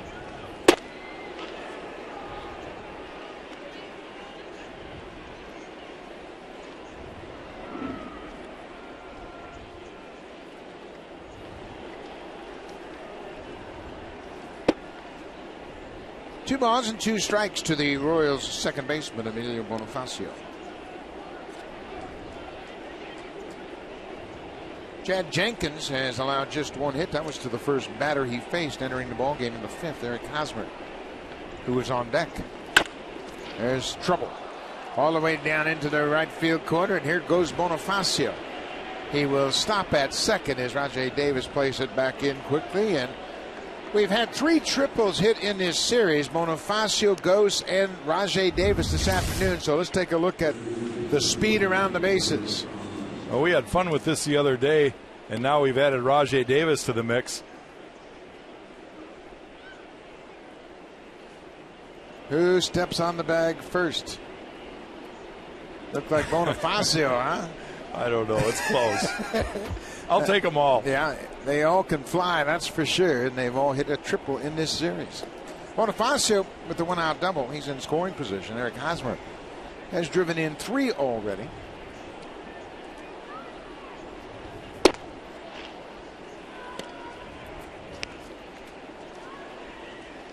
Hosmer now with 69 RBIs.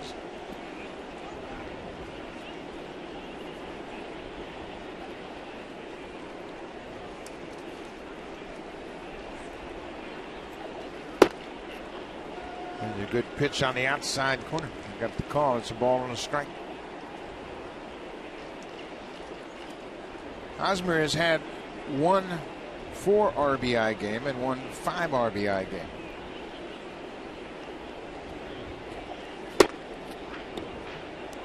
Aaron Sebe tried to get that pitch called a strike. The one previous to it was further outside, and it was called a strike.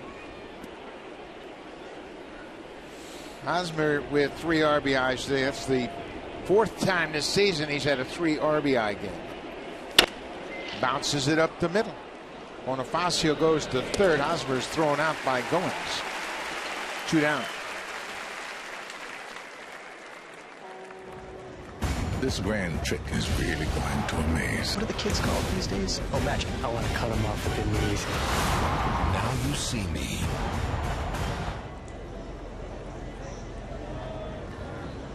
Beautiful afternoon in Toronto. It's leading across the way to Front Street, away from Rogers Center. Billy Butler. We'd mentioned Butler's problems against the Blue Jays this season, and he's had a tough run for the last 2 seasons. He's 2 for 54 against the Blue Jays. I would say that's a tough run. I mean, that's hard to fathom. I mean, this guy is one of 2 career 300 hitters the Royals have ever had. The other's the Hall of Famer George Brett. But the Blue Jays have really caused problems for Billy Butler. Another ground ball to third. Laurie comes in, double clutches, throws, and Billy Butler's problems continue against the Blue Jays. Butler is 0 for 4. He's grounded out 3 times to the third baseman, Brent Laurie. Laurie double clutches, regrips, and still throws out Billy Butler.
Of Rogers Blue Jays baseball partnership and may not be reproduced or retransmitted in any form.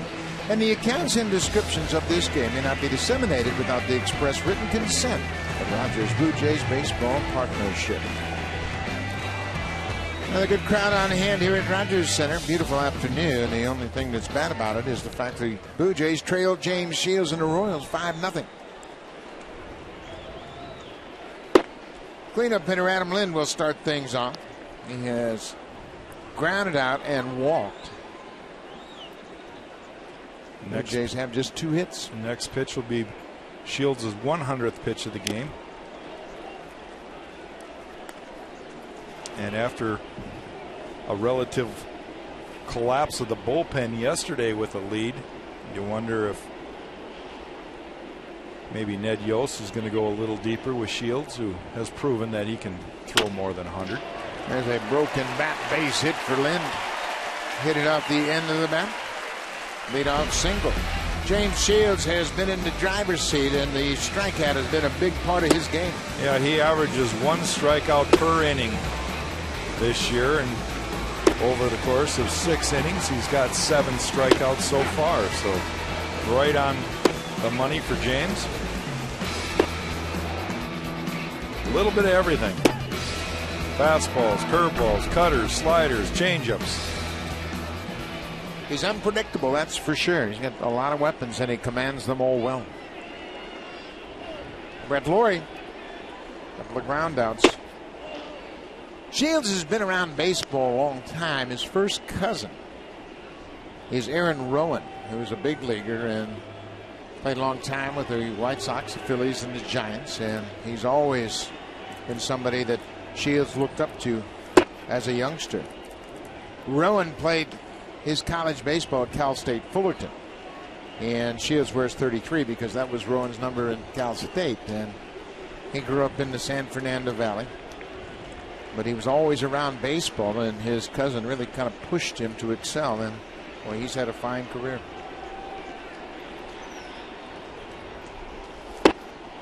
Another thing that's interesting about Shields is that he was the coach for his third baseman, Mike Moustakas. They were both laughing about that. James said, boy, I feel old. This kid over here, I coached. And then we heard the rest of the story. Shields went to Hart High School in the San Fernando Valley, and his baseball coach had a fall travel team, and Mike Moustakas was a young player on that travel team, and Shields used to come out and help him coach. Moustakas was a multi-sport athlete in high school. He was a terrific high school quarterback, but he did play travel baseball in the fall when he really tried to focus on his baseball career. Lawrie strikes out. That's 8 strikeouts for Shields. Another changeup gets him.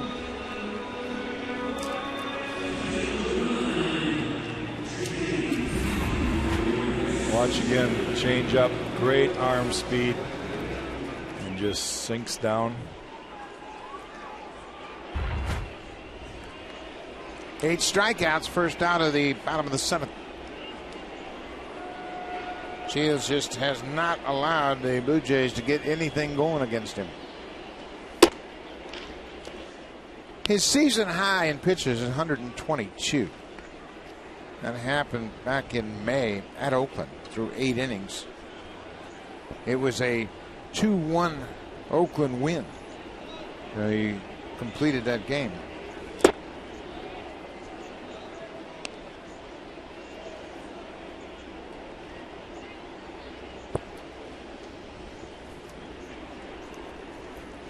Had a complete game against the Blue Jays earlier in this season at Kauffman Stadium, but he ended up losing that game, I believe.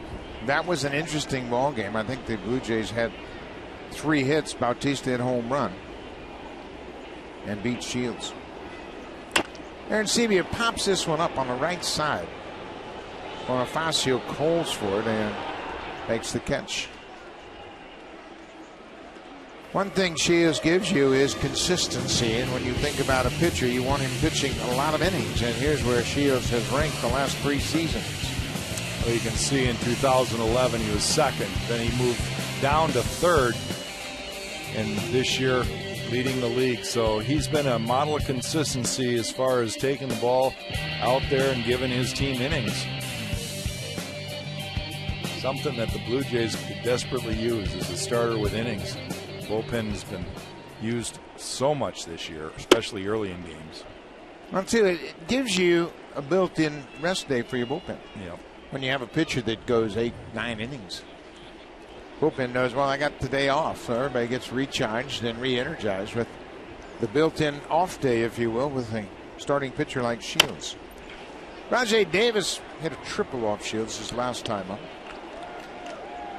Now, there's going to be the critics who say, well, this 100 pitch count's a good thing. He's at 111 right now. Doesn't seem to be less effective in any way. Still battling out there, still in rhythm.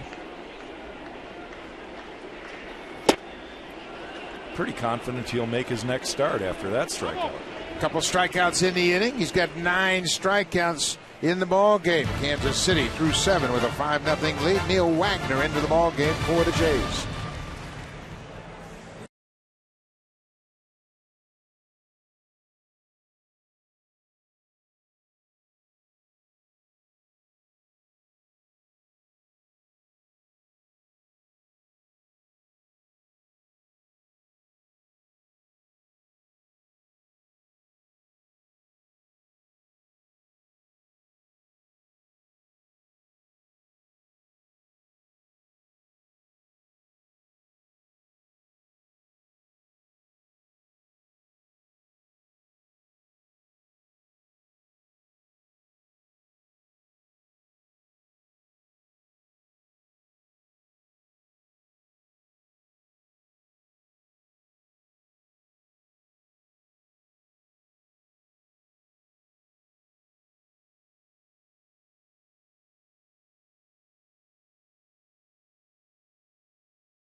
New pitcher for the Blue Jays will be Neil Wagner, making his 30th appearance of the season. Chad Jenkins had a good outing. He allowed 2 hits in 3 innings and nothing else. Wagner delivers a strike to the Royals catcher, Sal Perez. Fastball, curveball, that's what Neil Wagner features. Very, very good live arm with his fastball.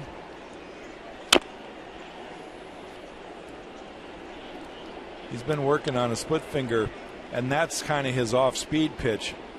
Doesn't really have a straight change. I've talked to him about that, and he said, I just haven't ever had a feel for it. And as a guy coming out of the bullpen, when you're throwing 96, if you can just show something off speed, whoa! That might have caught him. There was a little sound of the bat involved, and I don't know if that hit him. It looked like he's taking his gear off to go to first base. But he hands off his shin guard and will take first base. Watch the pitch. And that's just a fastball that runs up and in and catches him on the right on the back of the bicep. Well, that's how you take a pitch. He turned his hands away from the pitch. Unlike Robinson Cano, who was hit in the hand when he exposed his hands. Mike Moustakas. He's gone 0 for 3, a couple of ground outs and a strikeout. Yeah, just 5 days ago off Jay Happ, Cano got hit, and then Granderson almost got a hit again in the same type of pitch.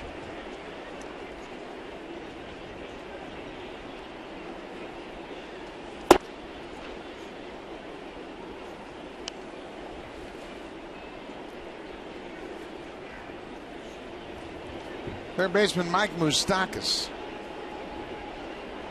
in this series, just 2 hits. This is off the end of the bat. Reyes will go to second. Goins with a good turn. Boy, oh boy, does he look like a second baseman or what? Good double play turned by Ryan Goins.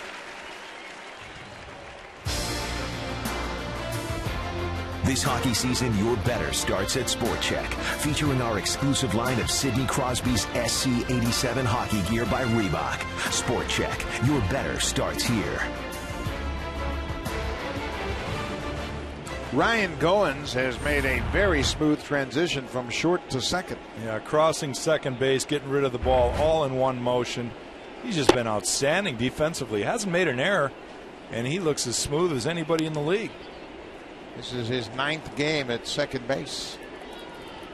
He played all but 9 games at shortstop for AAA Buffalo. I was talking with Josh Tolley before the game, and Tolley started out his season at Buffalo and said Goins looks so much more comfortable at second than he did at short. He has slowed his game down, and he certainly has the attributes of range and arm strength. Plays second base very well. Of course, shortstop is covered for the next few years with Reyes there.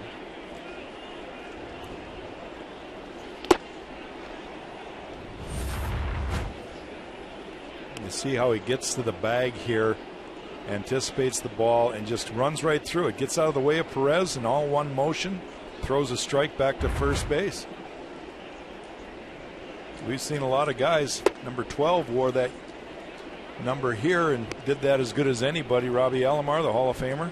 And there's Robbie here at the ballpark this afternoon, and you can bet he has kept his eye on Ryan Goins. Maxwell will take a walk. That's the first time he's reached base this afternoon. Comes with 2 outs, so Wagner showing a little bit of rust, has hit a batter and walked a batter. In talking with Ryan Goins, and we're just really getting to know him right now, he gives me the impression that he'd be very anxious to talk with Robbie Alomar about second base. This seems to be one of those kids that wants to learn. He just is open-minded. Not everything is new to him. He wants to learn as much as he can. You know, he knows a lot already. I mean, he's played this position like he's been around the league for 5 years, but just willing to absorb and sponge off any information he can get. Gerard Dyson quickly behind 0-2.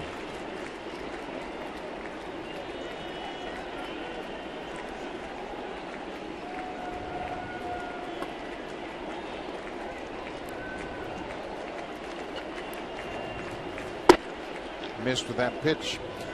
Doesn't seem like much, but early on we had a conversation with Ryan Goins. We're sitting on the bench one day, and he had his hat cocked off to his side as he does often on the field. And I said, "Hey Ryan, why don't you straighten out your hat? Don't wear it like that." And he said, "It's funny you mentioned that. My uncle said the same thing." But he took it and said, "Hey, thanks for the tip." I said, "What do you want to be remembered as, a good ball player or the guy that wears his hat goofy?" He could have told me to go fly a kite, but he said, "Hey, thanks a lot. My uncle said the same thing." Well, it's nothing critical. You know, you just want a kid that you have high hopes for to appreciate and love the game, and I think he does. And certainly we're getting to see him come into the league on a very high note. He has played excellent. He's had great at-bats. He's hit the ball in all but this game. And I'm sure it'll all melt down to something different, but so far so good. Right on cue, Goins ends the inning with a 4-3 put up. We'll go to the bottom of the 8th. Blue Jays trail 5-0. Now it's time for Blue Jays Central Update. Here's Jamie Campbell and Greg Zahn in the Blackberry Broadcast Studio.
best-selling car 15 years in a row. Honda, the official vehicle of the Toronto Blue Jays.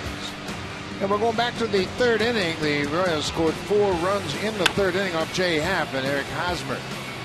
And a little blue 2-run single, capping off a very good series for Hosmer.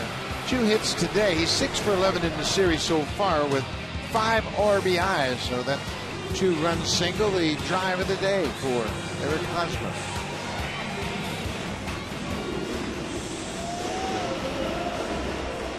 New pitcher for the Royals will be Luke Hochevar, making his second appearance of the series. Hochevar came in and struck out the 2 guys he faced in the 8th inning. He got the pinch hitter Mark DeRosa and struck out Brett Flory. Here he'll deal with Anthony Gose.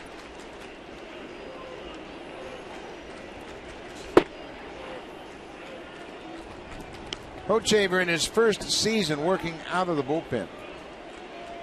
He has been a starter throughout his career. He was a former #1 pick of the Royals.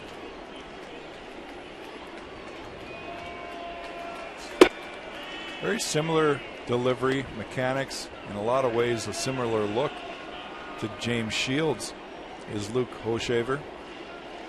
A little thinner maybe, but going to the bullpen and really gaining some momentum. Got a great breaking ball, as you just saw. Very good plus fastball. Hochevar is now 29 years old. He was the first player overall in the 2006 draft.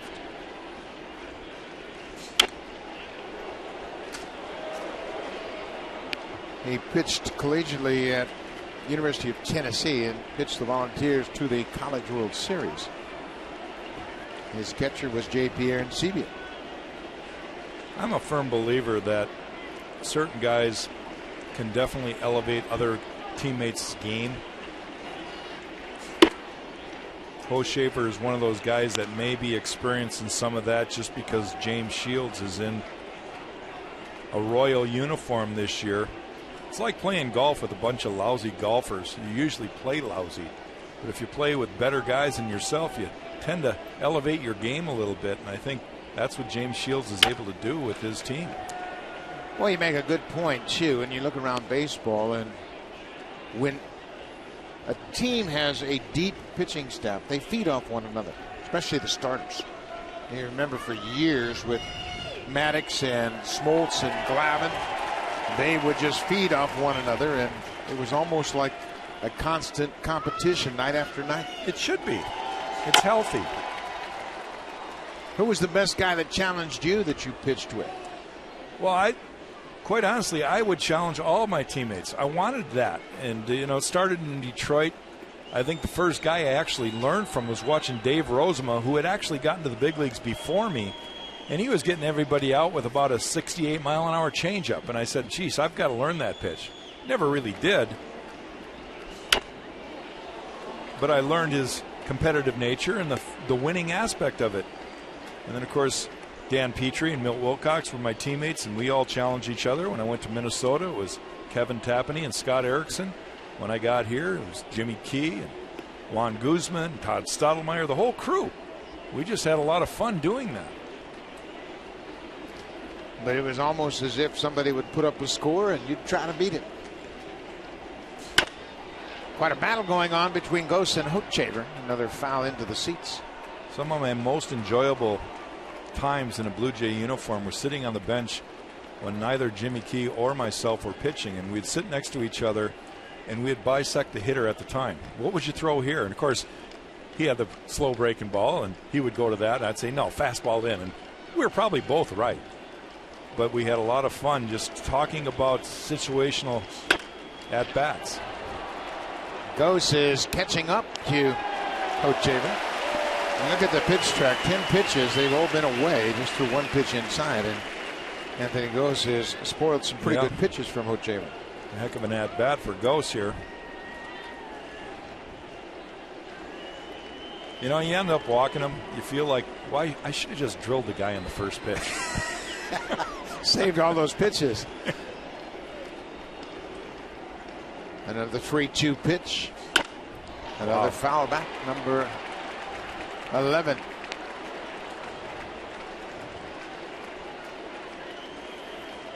So who gives in first, pitcher or the hitter? Does Hochevar change his approach, try to throw something different? The one thing he has to do is throw strikes. 3-2 count. He has to keep coming in there with strikes.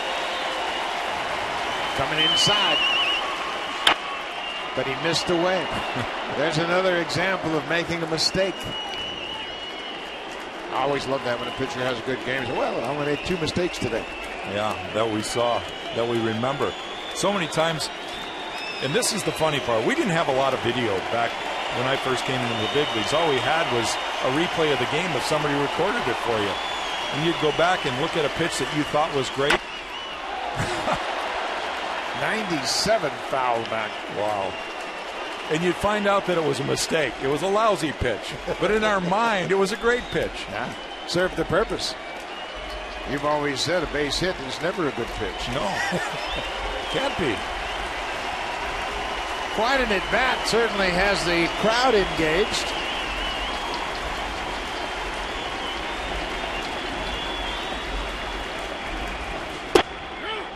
And Coates is called out. The 14th pitch was a breaking ball.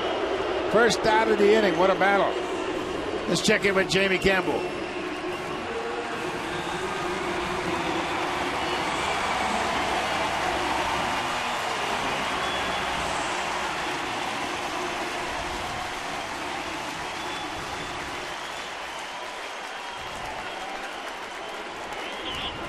So there you go, a starting pitcher that left the ball game and changed the complexion of the game.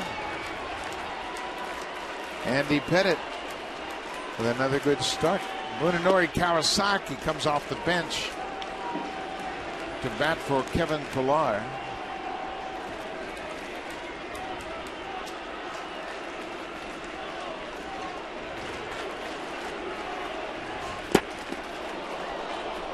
Good hard curveball. Kawasaki was on deck and watched Hochevar throw fastball after fastball to Anthony Gose. And he was cheating to get that fastball. Then he drops the hammer on him.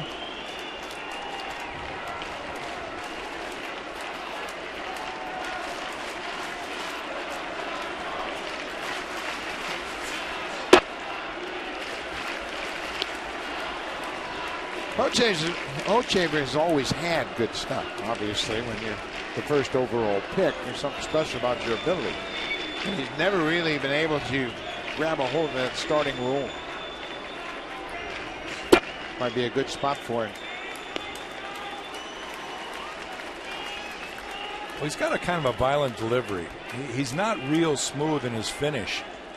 And he can fly open once in a while. That's probably where he gets in trouble, is that front shoulder flies open. He rushes with his lower body. But, yeah, when you talk about an arm, he's got a God-given arm that very few guys possess. Hochevar's set. Here's the 2-2 to Kawasaki. He waves at it and strikes out. Back-to-back strikeouts for Hochevar.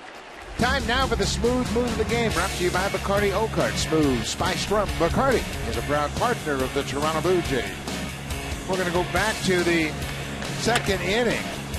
And Jose Reyes gets to his feet quickly to throw out Sal Perez. The catcher was bang at first. And Reyes getting some of that lateral range back after suffering that ankle injury way back in April.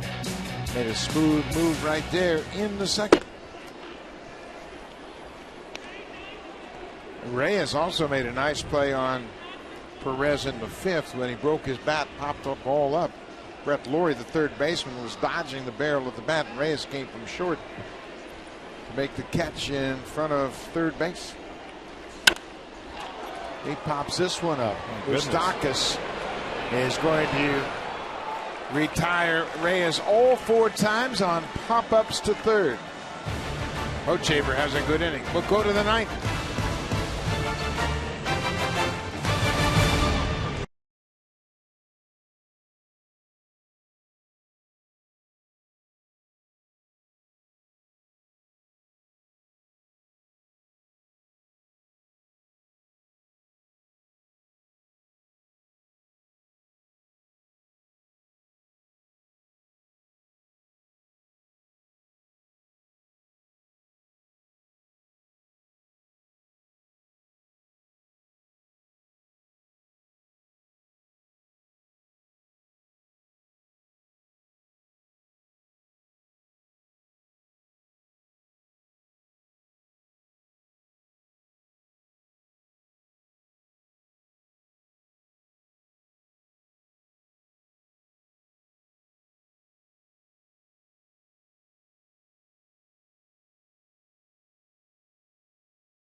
trip to Toronto for 4 to see the Blue Jays take on the Tampa Bay Rays September 28th and 29th.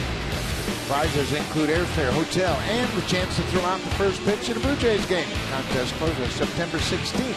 Enter now at bluejays.com/allstatefan. Dustin McGowan is back with the Blue Jays. He and Steve Delabar were added to the rosters on September 1st today. He's making his 17th appearance and first appearance since July 29th. Yeah, he went on the DL with a slight oblique strain, and that's all healed up.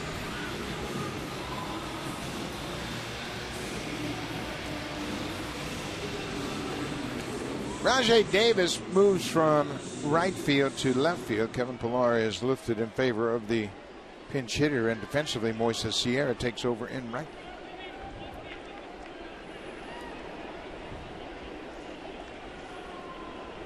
The roof is starting to close here at Rogers Center.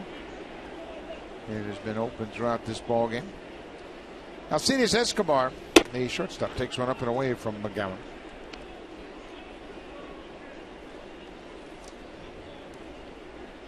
Escobar 0 for 3 this afternoon. He's just 2 for 9 in the series. Way outside, McGowan pulls it well off the plate. It's 2-0. McGowan appeared in 3 games for Dunedin during his medical rehab. Had 3 scoreless innings. Gave up just 1 hit. He had pitched very well up until the point of that injury. And there he misses again. It's 3-0. In his 12 appearances prior to injuring himself at the end of July, he allowed just 2 earned runs in 13 2/3 innings. There's a strike. Of course, McGowan had battled injuries throughout his career.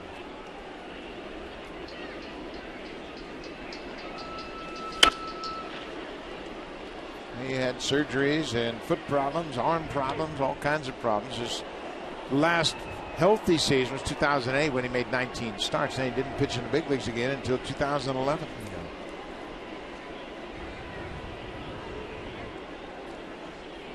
You always wonder with guys that have never made it through a whole season without a stint on the DL if they ever will. This ball is driven to left. Rajai Davis turns and it's over his head up against the wall. Escobar will stop at second with a leadoff double. McGowan fell behind 3-0 and Escobar ends up with the 17th double of his season. Well, he has to throw a fastball here and leaves it up a little bit. Escobar extends his hands and hits it hard. Your point about McGowan is a very valid one, and it's something that I'm sure GMs and managers and trainers all look at and scratch their head. I mean, a big physical guy, of course, he's just never been able to stay healthy. And I think it just speaks to how difficult it is to be a starting pitcher. It just takes a lot of stamina, a lot of strength physically.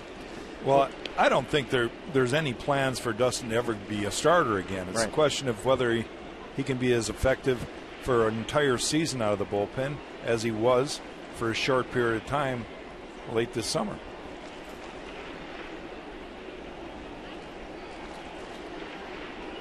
Alex Gordon pops it up left side of the infield, and it's working its way into foul ground. Laurie all the way out into the left field foul area, makes the catch.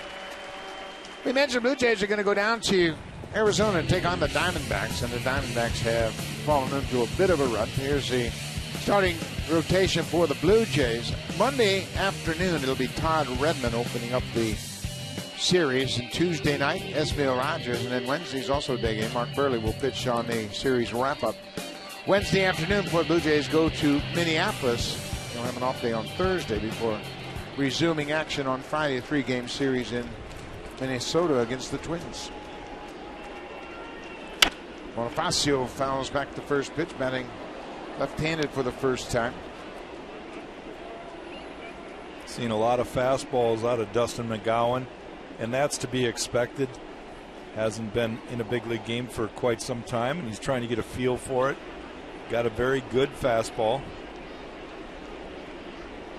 Mentioned Bonifacio. He actually doubled off Chad Jenkins in the 7th, hitting left-handed.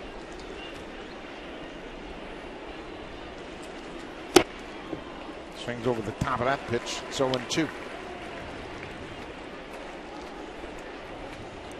The Royals, 5 runs on 9 hits. Blue Jays, no runs on 3 hits.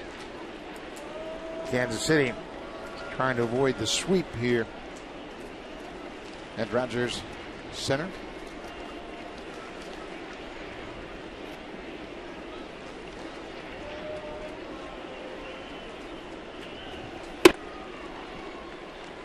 If this score holds up, Kansas City will win their second game against the Jays this season. They'll end up 2-4.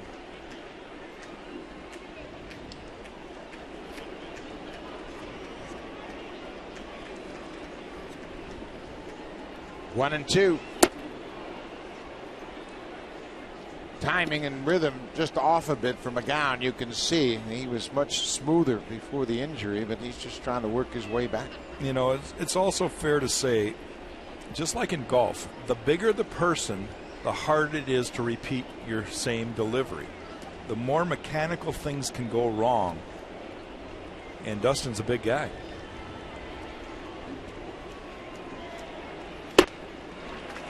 Gets that fastball in a good spot and strikes out Bonifacio.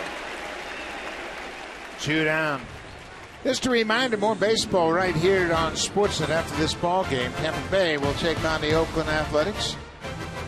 It'll be Jamie Wright coming out of the bullpen to start for the Rays against A.J. Griffin, the right-hander. Oakland starting to put together a pretty good run here late in the season. The Athletics just 2 back of the front-running Texas Rangers. They've won 2 straight. And Sebia plays the ball off the backstop, and it's a wild pitch as Escobar moves up to third base.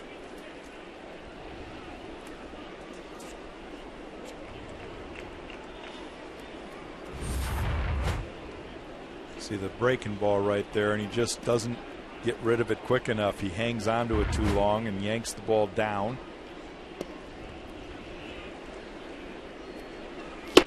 Eric Hosmer with a big cut.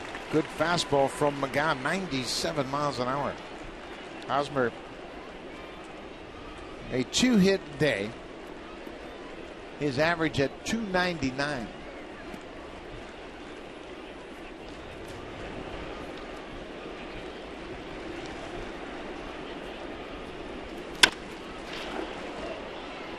Fly ball to left field. Rajay Davis backing up, makes the catch. The inning is over. We'll go to the bottom of the 9th. Kansas City shutting out the Blue Jays. It's 5-0.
Jays. It's a 107 start. The first 20,000 fans will receive a Blue Jays toque. Call the Jays at 416-341-1234 to order your tickets. Log on to BlueJays.com, or you can always stop by most Rogers Plus locations and pick up your Blue Jays tickets. Greg Holland, the closer for the Royals, making his first appearance in this series. Of course, this is not a save situation. Holland is 27 years old, his fourth year with the Royals. He was an all-star this season. Ryan Goins trying to extend his hit streak. Boy, the Royals got some big arms and back into their bullpen. Yeah, when you have Kelvin Herrera and Luke Hochevar, Aaron Crow, all as setup men, you know that your closer must be pretty good. There's a looping ball to left, and Gordon is there. Goins 0 for 4. So that hit streak appears to have come to an end.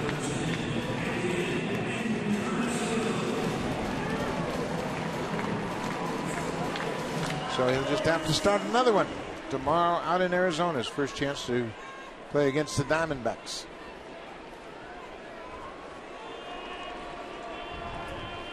Holland was a 10th round pick in 2007. He's always, oh, look at that bat right into the dugout. Esmil Rogers had to bail out in a hurry. He was enjoying the afternoon, and you can see everybody's scattered. Mark DeRosa on the ends of the bench. That's the last thing you expect to see in the dugout is a bat.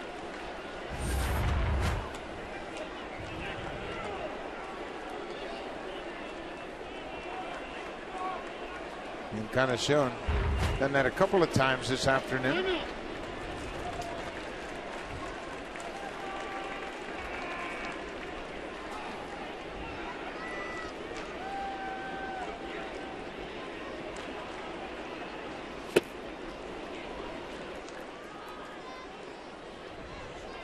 A win 2. Edwin has been stuck on 99 RBIs. Picked up his last 2 RBIs on Wednesday in the series finale against the Yankees. Hit a 2-run home run off Roki Kuroda. Stays alive.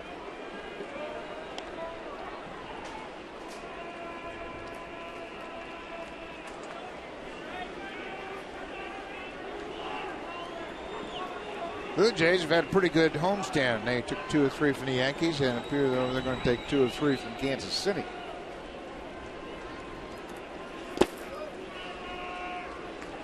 Well, Perez still doing a good job of blocking the ball. Yep. It's in the 9th inning of 5-0 game. There's nobody on base, but he puts down a textbook block to keep that ball right there at home plate. 3 breaking balls in a row from Greg Holland to Edwin Encarnacion.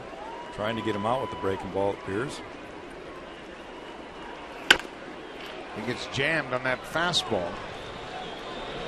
Bonifacio throws him out. It's 2 down. Kansas City utilized their speed early and often in this game today. Well, right there, ball tailing away on JP, and Dyson gets a stolen base. Seemed like they were off and running early anyway off of Jay Happ. A lot of base runners. Gerard Dyson picked up 2 stolen bases. Bonifacio had a pair. Kansas City leads the majors in stolen bases. They now have 126 for the season. And Bonifacio extends his streak. He's 11 for 11 stealing bases with the Royals. Then pops it out of play. The Jays are down to their final out. James Shields went 7 innings and did a terrific job. He shut out the Blue Jays on just 3 hits.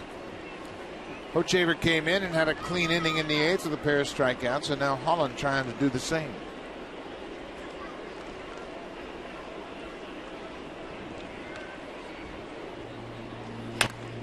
Foul back.